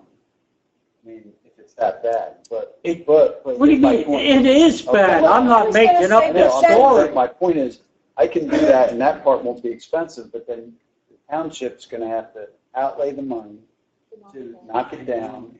But And also, then we will get that back, because we can then sell that as a lien, Lien a it, tax right. sale. But I'm just saying the money's gonna come first before the recovery, so I think we just better budget, because if you're talking about knocking the whole house down.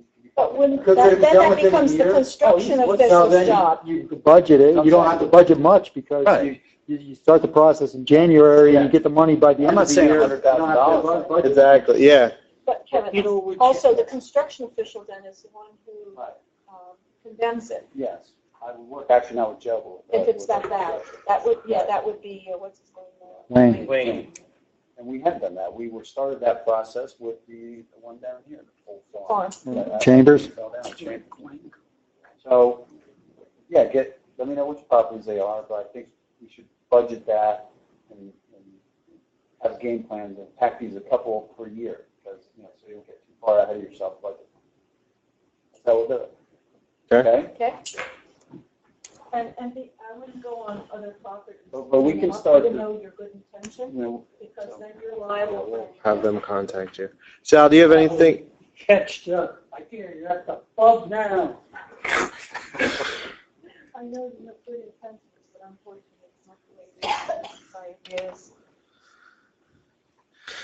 Okay, that's all I have. Great. Talk too much. All right, thank you, Sal. All right, first thing, with the agenda, I know I received emails from Lorraine and Kevin apologizing about the ordinances and their timing. I am in no position, I just want to present this to the council. I know we have the 48-hour requirement. It was not my intention to have these come out in the past day. I wanted them out on Friday, but there were delays. I am okay with delaying them or taking them as first readings and then allowing them for second. I just want to make that clear to council. That was not my intention. And if anyone has any concerns or questions about any of them, that is completely acceptable, and I'm okay with whatever council decides to do as far as those are concerned. I would also like to say that everyone's aware the Quaker Steak and Lube will be opening next week. I believe they're having an opening on the 27th. That'll be opening, so that'll be nice to see. We were able to kind of, work with the county and not see that get delayed any longer, and that is now open. So that's, a nice, again, a nice tax rateable to have on the books for us. And again, I believe they're opening on the 27th. Something I wanted to also bring to the township's attention, we were very lucky to have the New Jersey Devils came out to Powhatan Township last week. They chose us and probably 3 other towns. They brought out some of their more well-known alumni, and they worked with the kids, teaching them some hockey things. There was a very nice large turnout for the community. We were actually, Powhatan Township was actually featured on the front page of the Devils website, which was really neat. And they, the alumni were saying that, they really are, it's just great to see the enthusiasm of our rec program and all the kids that are involved. And, they think it's one of they're one of the gems of New Jersey to come out up here. So that was great to have to host them. I did mention again, National Night Out was great. Sergeant Sylvain did a good job with that, Chief. And again, I think it was nice turnout. It did rain for a little bit, but most of the people stuck through it. For items on the agenda, there's a motion. This seemed to fall off, and I'll take responsibility for this, that to have our general code updated. It's been it was a discussion we had probably a year and a half ago to update this, and this is something that I think is very important for us to have updated. General code will provide us with a legal editorial analysis to find things that are incorrect or duplication or things like that, and then ultimately we as a council then have to decide how we want to proceed with their recommendations. In conjunction with that, I reached out to 7 individuals in our township who I thought would make up a nice representation of what the township ultimately would like to see in the code book. Again, Township Council can disagree or agree with the recommendations of this committee as well as what General Code comes up with. The people I appointed to the committee were Mary Van Loo, Kurt Weiss, Rennie Melvin, Wayne Williver, Mark Metzger, myself, and Daryl Swinicki. So it makes up a good mixture of environmental commission members, land use board members, council members, and historic folks who all have a different look on things, who all have very different opinions on things. And I'll be curious to see what that comes up with. But ultimately, council has to decide where they want to take this as far as the review from what general code does. The ordinances, there was about 3 weeks ago, I think, I was down at the police station, and I know we had discussed waiting until next year to purchase a police vehicle, but in having discussions with the chief and looking at the current state of our vehicles, I was very concerned with our police officers' ability to respond to emergencies in the winter with the vehicles we have. Chief, I don't know if you want to go into it any further, but I was able to see our vehicles, I think, are 2007, 2008. They have hard miles on them. They're rusting. I mean, they're in pretty bad shape. And I think the one SUV that we purchased last year is nice to have for the officers, but the one that we have now, the Dodge, what year is that? A 2007 Durango? That's an 08. 08 Durango, I think is on its last legs. And I don't know if you just want to Well, there's 4 cars that are on their last leg. We have 7 cars total. Basically, what we're doing is the officers are driving the newer cars. We have to jump start a couple of the cars whenever we want to drive it. They're just nickel and diming us to death. So I just think that, you know, a lot of these cars are close to 100,000 miles. They're between like 88 and 100,000 miles. So, you know, usually police cars don't last that long. And I was just going to say, that's the mileage on them, but that's not. That's not the idling time. Yeah, the idling time on them, it's, you know, sometimes they might idle at a scene for, you know, an hour, maybe even more. It all depends. They're hard miles. And, you know, I did take some photos of the cars. But like if anybody ever wanted to stop down and see them, you know, we could show you. We're in dire need of at least another vehicle. How many police are on duty at a time? It depends. We could be up to 3 guys. It could be 1 guy. It could be 3 guys. So 3 guys are on duty and you have 7 cars? Correct. Well, one of them, actually we have 6 because the other one of them we don't have on the road anymore.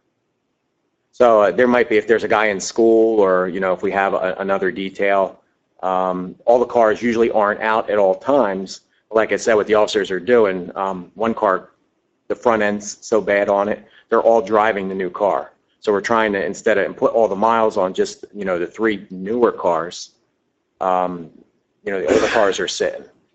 But if you have most 3 people on duty, why do you need more than 3 cars? Well, we have everybody 4 assigned cars to a versus vehicle. 4. We assign everybody to a vehicle because I found over the years that cars last a lot longer. Usually, if you just have guys go in a car, they don't take care of it like they do if it's their own vehicle.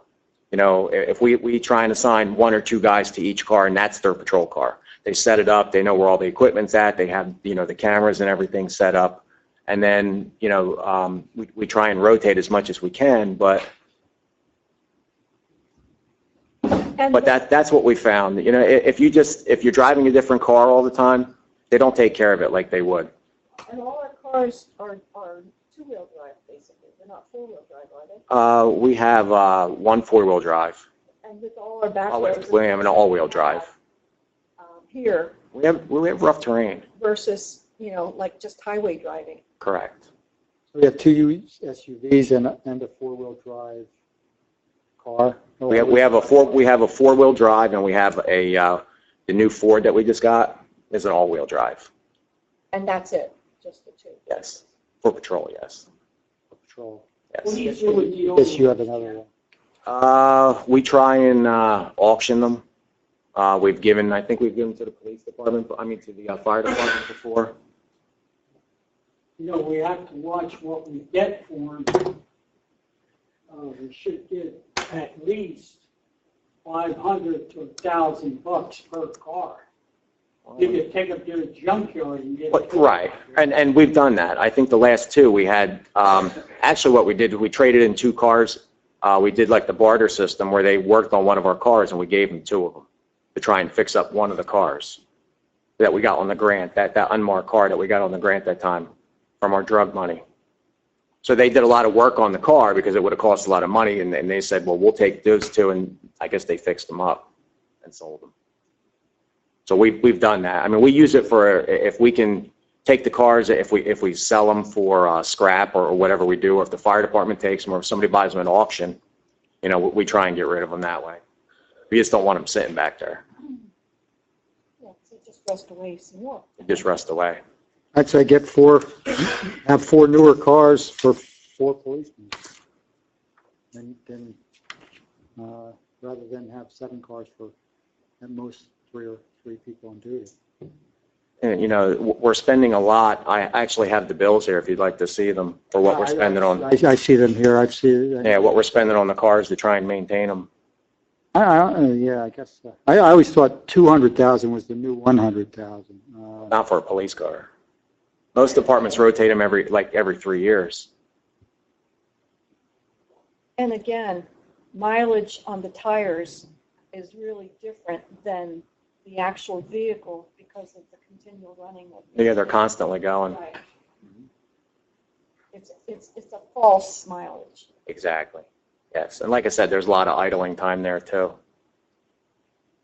I thought we discussed this when we did the budget process. I thought this came up, whether or not we were going to get a new car this year. And I thought we decided to defer it Well, at that point. part of getting it now is because of the winters we've been having. And since we don't have the four-wheel drive vehicles, that it would behoove us, especially since we have the money to get it now, to get it. Because it takes time to get Why it. do we, first why do of we all. have the money to And get then it now? it takes, If and wasn't it in the takes budget? time to also get it all fixed up as far as the things that are needed in it, so that it's serviceable. Why do we have the money now when it's not in the budget? Lorraine, would you like to explain to him? The funding is coming from the General Capital Improvement Fund. Every year, the township puts a certain amount of money, it's in excess of $100,000, I don't know offhand what it is, that can traditionally be used for down payments on fully funded or partially funded bonds or capital ordinances. And this is capital because it's an SUV as opposed to a car? Right. Seems like a technicality to me. That's the local normal. What's the lifespan of the vehicle? Is longer. It's less than 5 years. For an SUV, it can last up to 5 years, which I believe is the reason for the differentiation in the local bond. That's where I see a distinction without a difference between. I mean, the SUVs I see don't last any longer than cars. They're usually treated worse. Yeah, but they're built a lot different than a car too. Well, my car's Well, technically an okay. SUV, and it's a 2006. What's the lead time, Jeff, if you would get this through, say, at next reading? Probably 3 months. Is this something you can get through state contract by any chance? It's state contract, yes. Oh, it's 3 months, so we don't have to put an ordinance together to put out the bid, that's. No, it's through Buyer Ford as a state contract. Yeah, I think the vehicle's relatively quick. It's the equipment, the striping, the lights, Right. all that. What I'm getting at, we could still effectively have it by the winter time. Yes. So that's the idea of doing it now. I could use some money for the rec association. If there's something going on. Figure out a way to get into capital. Water fountains and stuff. Yeah, water fountains. They last 4 to 5 years. You can get us a water fountain in capital. Sewer certainly. All right, that is all I have. Now, there's the resolutions. Mayor, may I ask Kevin a question? Kevin, you have the salary resolution on here, but if we're just introducing the salary range ordinance, I thought it would be most appropriate to do it after we adopt it, but that's a legal question. But we should go to the second reading, you know what I mean?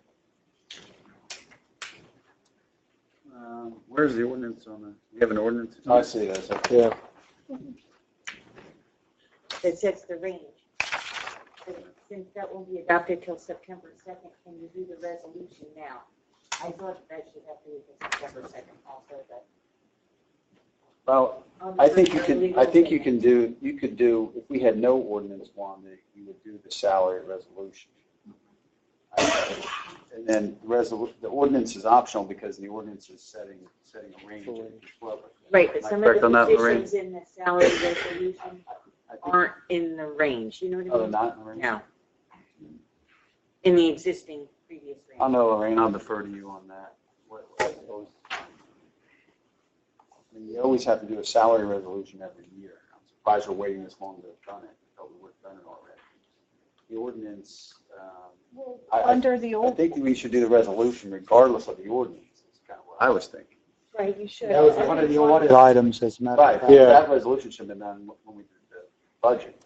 Right, the resolution should fall within the range set in the ordinance, so Wanda's point is that Right. wait to do the resolution until the ordinance is adopted, and then the resolution will fall in line between those. But does the ordinance in its introduction format Well, mirror? at this point, at this point, we seem to be a little bit late. It's a correction item anyway in the audit. Whether we're late to September doesn't seem to make a lot of difference. I could be comfortable doing it your way, Wanda. That makes some sense. I mean, if everything was in the range, I wouldn't really care, but if there are things in this resolution out of the Yeah, range. because there was only Okay with like that, a, Lorraine? the ordinance. Who's out of the range? Fully amended, but it only really affected 3 or 4 positions. All right, then I would tend to concur. I think we should probably table. The salary resolution until September 2nd when we And we'll- adopt the ordinance. Well, while we're talking, can I do a little bit of, since we're talking about putting things off and all that, with the ordinance, I would not have dog licensor in there. I would put it as dog license clerk. And under dog warden, I would have animal control officer because that is the proper title. Mary, is that the ordinance or the? Well, both need to be changed, but the ordinance is what we're talking about first, so, Okay, so you want animal control officer and dog licensing clerk? yes.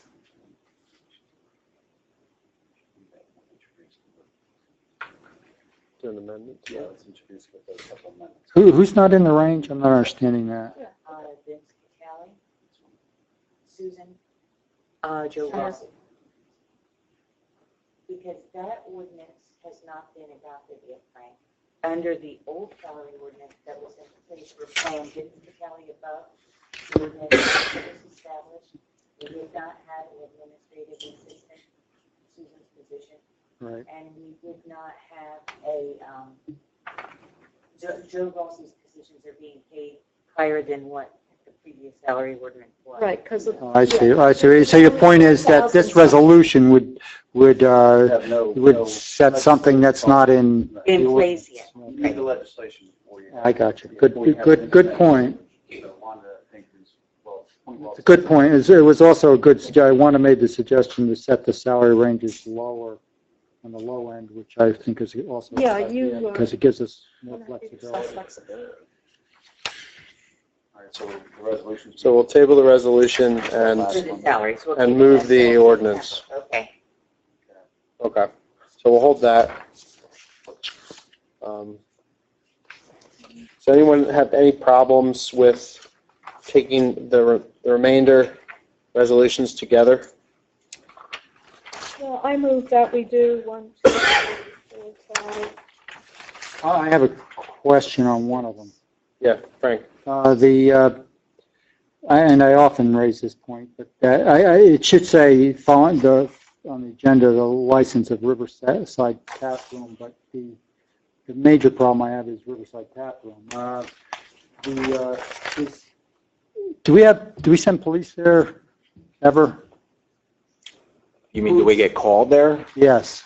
Not very often. If we do, we know it's something definitely going on good. Yeah. No, I just wonder if we have any grounds not to approve them. I mean, I've heard nasty stuff.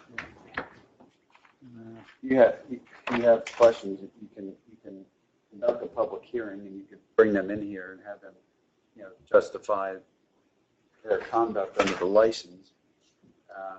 And you could, this is your municipal license and you could not renew it. They would then have appeal rights directly to the commissioner of the ABC. And so, but you wouldn't do that without affording them some due process of a hearing. Do we have to pay you probably, or somebody? Well, I mean, no, I'm not necessarily, I could do it, I would do it as part of my, be part of a normal public hearing. A public meeting. You would have a special part of that meeting devoted to, Well, I guess that where I was going, do we have any grounds for that? I don't know. I mean, if they're, unless they're, repeatedly serving minors or something like that, there's not a lot of grounds for not renewing a license. If they're letting the liquor go off the license portion of, premises, I mean, there are certain things we can definitely, but I mean, if you're saying it's too noisy and there's too many bar fights, I don't think ABC is going to let you not renew a license. All right. I gave it a shot. I don't have any problems taking them together. All right, so I move then that we, 1, 2, 3, 4, 5, 6, that we adopt the 6 resolutions that are still remaining. There's 7, Mary. No, we took one away, didn't we? All except for setting the 2014 salaries. I There's still still come sell up with 7. 7, yeah. Great. No, 1, 5 on the first page, 3 on the Two. second. 3, 4, 5, 6. Turn the page. Yeah. This is all 1. No, it's not. Yes, it is. No, it's not. 2. It's 2. Oh, this is 2? Yeah, that's 2. Oh, it's the way it was typed. Yeah. It looks like it's, all right. Sorry about that. There's 7. And is there a second? I'll second it. I don't have it on my minute. Where? Okay. Becker? Yes. Slack? Yes. Angeli? Angeli? I don't have, There was a line cut off on the There's agenda. There's an extra agenda, I think. Cut off. No. He's got the agenda, but It should say- the following license, and it doesn't have anything after It that. should say Riverside Tap. It doesn't. Oh, I see. It's Okay, cut off, and that's gotcha. what he's concerned about. Gotcha. Because I always usually, when you're doing all of them, it says licenses, and I don't list them all, it's in the body of the Yeah, resolution. But we do have a separate resolution here, right here. It's right in front of you. So yay or nay, Sal? He's doing a quick read there. oh, Riverside, where's that going? That's Hoots. Yeah, where's it going? Staying there, it's being renewed. It's not being transferred, it's just being No, renewed. they're just getting renewed until June of next year. Yes. Okay, Van Loo? Yes. And Mayor Kern. Yes, okay. And actually, You have one. with the liquor licenses, would we be able to maybe, to Frank's point, to Monitor? have them all, like when we renew next year, have them all come in collectively and do a joint hearing? That would be And then if we had, that way, all of them, if there's any issues with any of, has that ever been done? Or do you have to specifically, I think you have to have specific information to not renew them. You have to have suspicions that they are. well, not to not renew, but to have a review, just to ask questions, is that? You could ask them to come for a public hearing. I mean, that if you could, they're certainly going to trot down here for a public Yeah, hearing I if think it's so. necessary to renew their license. I don't know how many licenses you have in your township, right? Not enough. Not a lot. But, I can tell you one thing, you are definitely have more licenses than the statutory population formula would. Yeah, would permit. oh, yeah. So having said that, Well, they're not gonna, most people, they're all grandfathered though. So to Frank's point too, I said, usually most townships like to try to preserve those licenses, and hopefully over the years they work towards good establishment.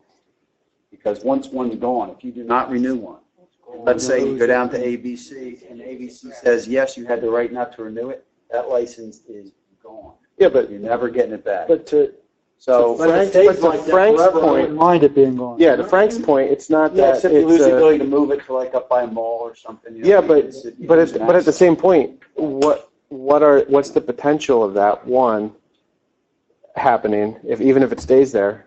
I mean, unlikely.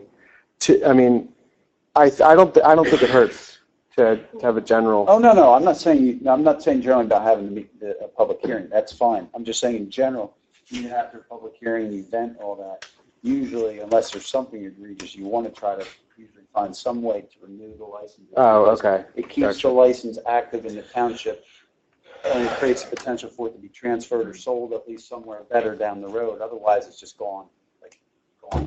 Like I know years ago we In had. other words, if you have 3 now and you don't renew one, you have 2 for the rest of the Black-Con's life. Or if it's a state, there was no liquor license. There's a novel concept. Okay, I mean, all right. Okay, ordinances, do we want to take them individually? You can take them all together if you want to, because we're going to have second reading on all of them for September 2nd. And then we're adding the 14th vote to reduce the members of the Historic Commission. Does anyone have any issue taking them all together to introduce or separate? I think just take note, 1410 is being introduced with the amendments that Mary had indicated. So, I would, And 14, since it's a first reading, I would go for doing them all at one time. So it'd be a motion to move ordinances 1408 through 1412. That's what I said. Yes. I'll second that motion. Okay, Becker, Yes. Slack, Yes. Angeli, Yes. Van Lu, Yes. Kern. Yes. Okay, for motions, include one, the ballot question, as per Kevin's language, unless anyone has any comments on that. And the That time management. ballot question, please. Yeah, She didn't get the email. Well, I'll email it to you tomorrow. You can't. Well, I'll email forward it. to you. You know what? Here, wait a minute. Now. Wait a minute. I have it here for you. no, email, it's a lot easier to email. Yeah, but you can't email her directly. Frank can, everyone else I was gonna say you can, have to just email Kevin to can. us so we can email to her. I know. Don't forget that the state is, And this is the way. and the time management software is motion also. Guess they're happy with that. Don't guess on yourself, Kevin. And then the Huntington social affair was October 4th. That date's changed from September 3rd. Yeah. And you want to authorize Frank to spend up to some. Yeah, Frank, what was that number? 5,000. 5,000, okay. Okay, I'll move that. I'll second. Do we have the money for it? Yes. Yes. It's in the budget. Yes. Okay, Becker, Yes. Slack, Yes. Angeli, Yes. Van Lu, Yes. Kern. Yes, okay. Public comment, general public comment. If anyone has a public comment, please sign in, state your name and address, and go ahead. The address, my home address, or the property address? Your home address. Your home address, yeah. And if you could just say it too for the record too, that would be name and ad, thank you.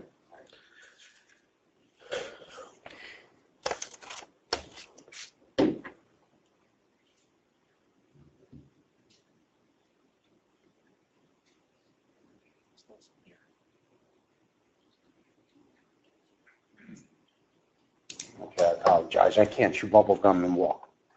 I have a problem with my taxes. The assessment you people sent me was for 136.3. Can I approach up there? They give us the, yeah, that's fine. Show it to me, please. This is what I was sent, sir. Sorry, I didn't make copies Okay. for everyone.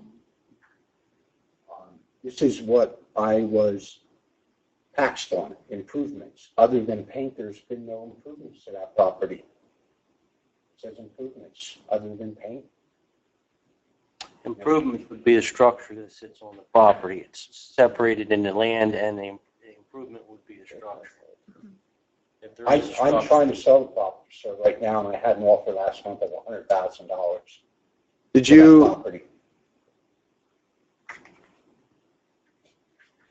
This doesn't have anything to do with your assessment. This is just, this That's the card, taxes. this card set your assessment for the total property at 156.4. Well, it says 136.3. That's for this year. 2000, that was last Okay, I'm year. sorry. 2013, Yeah, 136.3, and this is the tax bill based upon that assessment. No, The it's for- first two the first two payments are based, If you're unhappy with that, you would have had to appeal that assessment by April 1. If you think there's an error in the calculation, you have to talk to the assessor. Okay, well, this says it's 156, Well, and this that's- says 136. Right. You'd have to talk to the assessor because he can do a correction of errors. right, and then I was gonna say Carrie's the one who sends that out there. Right. Okay, but So- how can you send me an assessment for one? Okay, back over to Okay, that yeah. way. Okay, that's all we need, that's okay. All I'm telling you is, I see what you're saying. It looks like on your property record card, that little green card, that they did reduce the assessment. Yes, sir. And then I see the old assessment is back on that 15 tax bill. So Okay.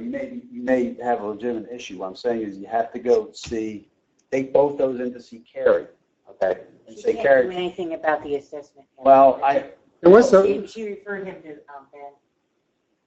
To who?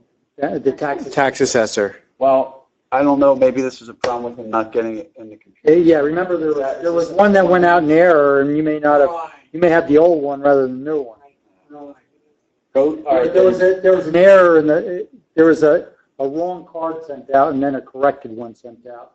You may have the wrong card there instead of the corrected one. Okay, well, wouldn't people have to give me one? We did. Yeah, I didn't. Two mailings. You have to talk to that. You have to go see the assessor though. See the assessor. His- Yeah. What are his hours? Tuesday from 5 to 7. You can meet with Ben, our assessor, and he'll find out what's going on. I would come here Yes, yeah, His So, office is right down the hallway. on the other side. from 5 to 7, so I'm too late.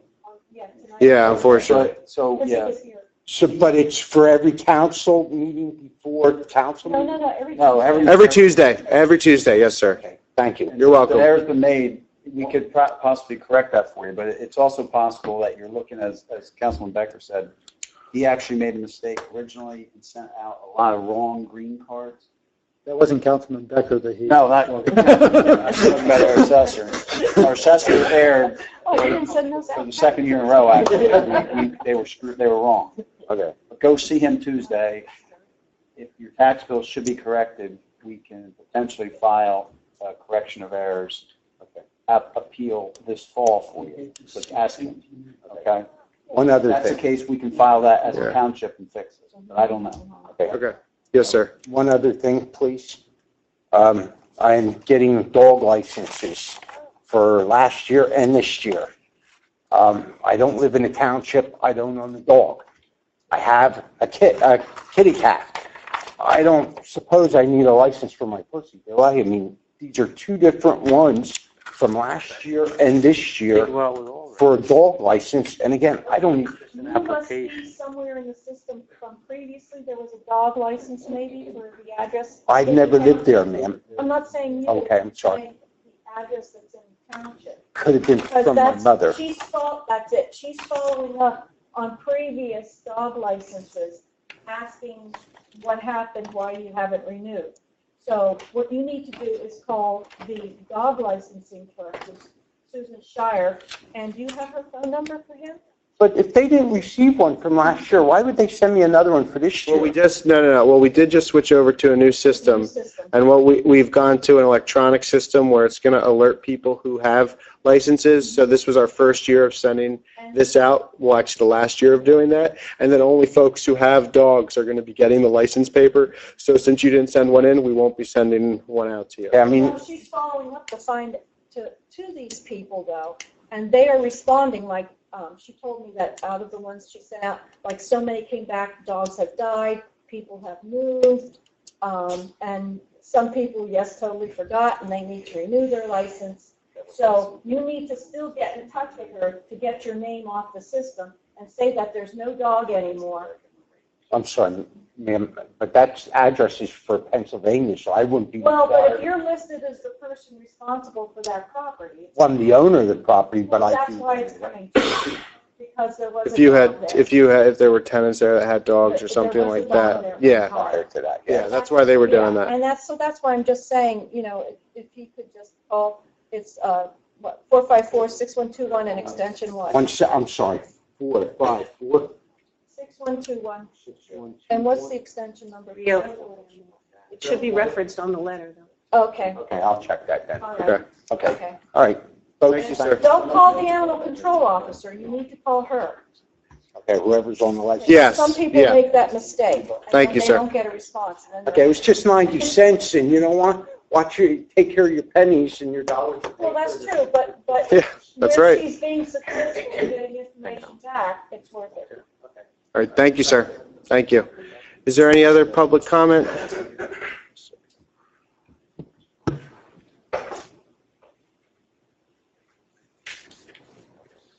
Paul Beam, 417 North Main Street, Stewartsville, New Jersey.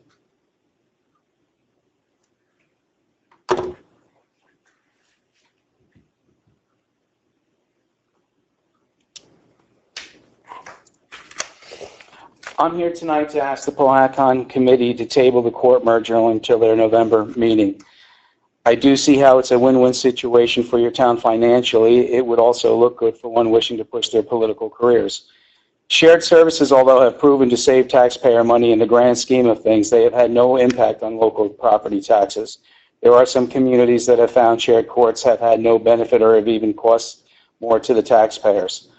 There is a public opposition to this merger and even to the way our current council is handling town business.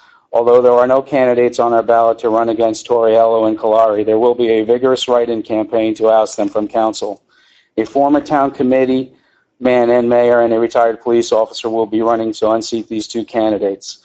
I also do not understand why the Powhatan Township Committee is in negotiations with the mayor. After all, it was this unwillingness to negotiate with your board that eventually led to the shutting off of the traffic cameras, which ended up costing your taxpayers a revenue source. Not to mention that it is one of the most dangerous intersections in the area. Some members of the Greenwich Council are currently under investigation for insurance fraud with the DCA, the State Insurance Department, and they are currently being investigated by the state's ethics board. There is an ongoing investigation with the Warren County's prosecutor's office surrounding the committee. This committee is brought and is bringing more litigation than any committee have passed. These are not people that you should be negotiating with. Two of the current members won their seats with less than 25% of the voters. This council does not have the best interest in the Greenwich residents in mind. If your council would put off the merger until after the November 2nd election to see if two of the members are unseated, it would be a pretty good bet that the new formed committee might have a different thought process on the merger. Not saying that the merger wouldn't be a good thing, it's just the push for this merger has other intentions other than the best interest in our community. Thank you. Is there any other public comment? Do you want to do a little? I just want to say, Yes, sir. On behalf of the fire department on October the 4th, I'd like to have the council down at the firehouse for a formal dedication to the truck. All the mayor, council, and the fire department, and then inviting everyone to hang around from, like it says, from 1 to 5 or after food, beverages. We're going to still have a DJ or a band. So just to invite all the. Do we need to wear our swimsuits? No, I need you to wear something nice. So you at 1 o'clock, I don't care what you wear. That'll take place at 11:30. Oh, 11:30. At 11:30 will be the dedication and pictures. Thank you. Thank you. All right. Oh, yeah.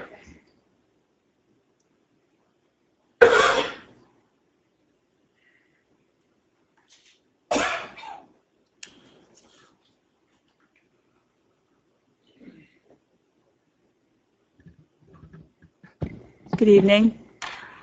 First of all, I want to say that I think this has been a really terrific meeting. A lot of great information was exchanged. Sal, I loved what you brought up tonight. It was really terrific. I mean that. No, all the things about, the vandalism and the houses and whatnot. I just really appreciated your participation tonight.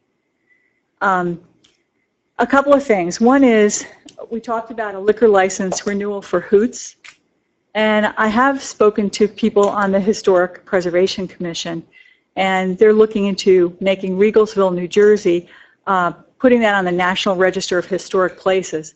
And I think that having Hoots there may be a detriment to that effort. So I would hope that the police, would be a little more vigilant or somehow determine whether or not that's really the kind of business that we want in the township. And that's just my own personal opinion about it.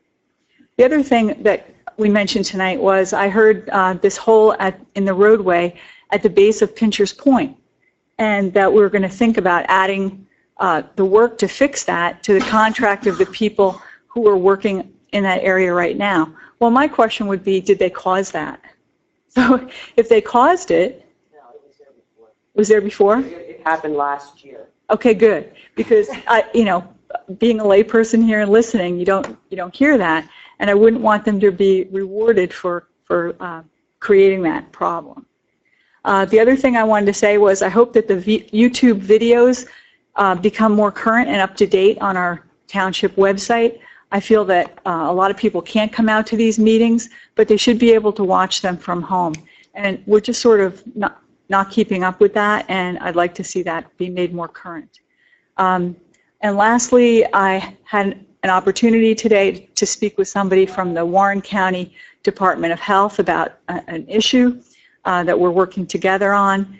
and the Kevin Cavada at that facility, he mentioned to me when he heard that there was a council meeting tonight, he asked me to please pass along some new information. And that is that a resident in the area of the Shimer School called the animal control officer to make a complaint about the fact that there are bats inside, going in and out, many bats, into the Shimer School. So I think that we should investigate that. The animal control officer, in turn, mentioned that to the Board of Health, but we own that property, so we should look into that. And I know in a past meeting, we talked about moving files from the Shimer School to over here. That's one of the reasons why we built this building. We definitely should get those files out of there before they get contaminated with bat guano. So, and lastly, I guess, we talked about getting a camera and perhaps moving it around the township. And I think that's actually an excellent idea. I'd like to see a camera go from Crestwood Park or wherever we feel that there is vandalism that we really can't control via a police presence. It would have to be positioned somewhere where it couldn't be vandalized itself, but I could see that even going down on Creek Road where there's so much, in River Road where there's dumping. And those dumping violations, they have hefty fines associated with them, and that could bring in revenue for the township and perhaps over time pay for the camera itself. So, thank you. Thank you.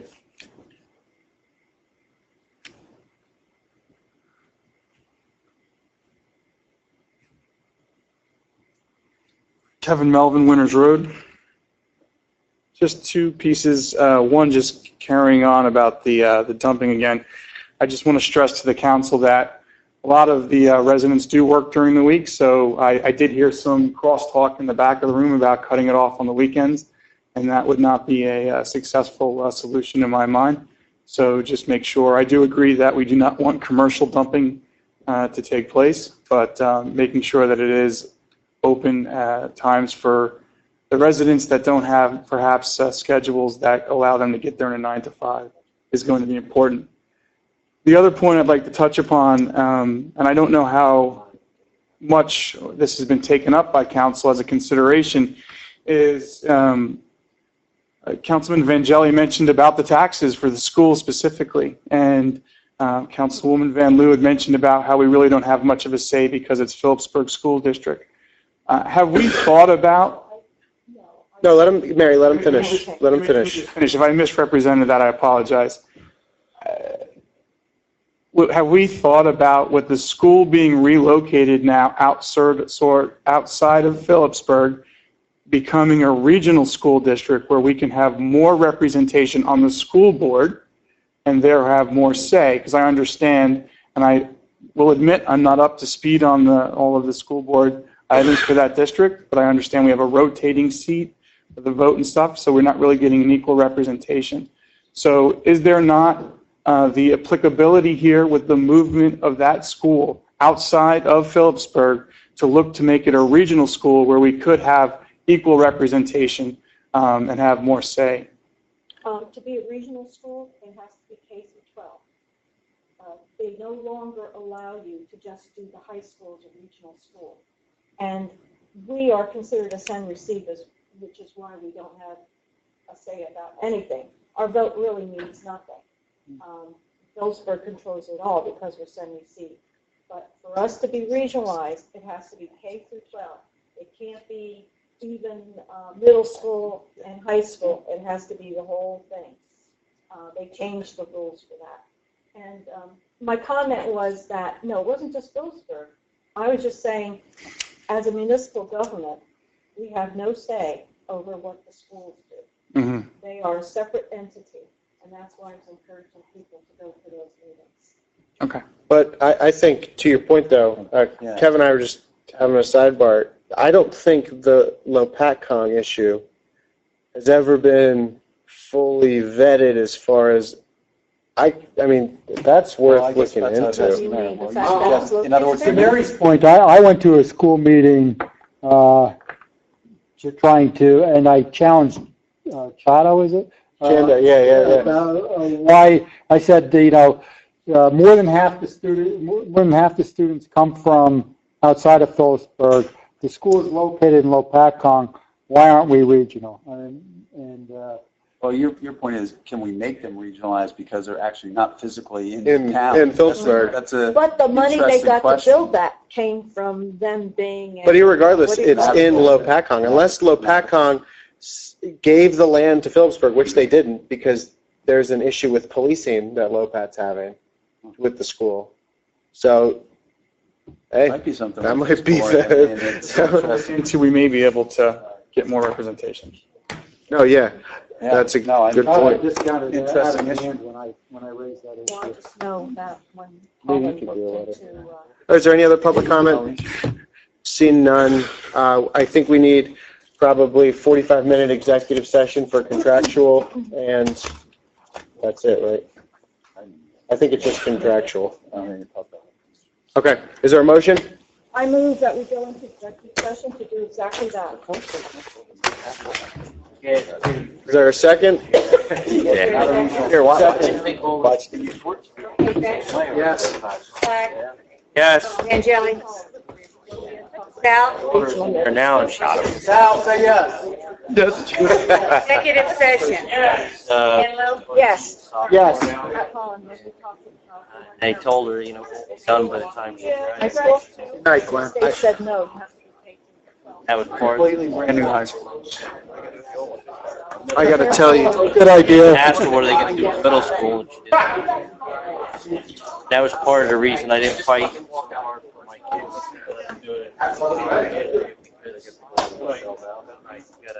I signed for all the problems.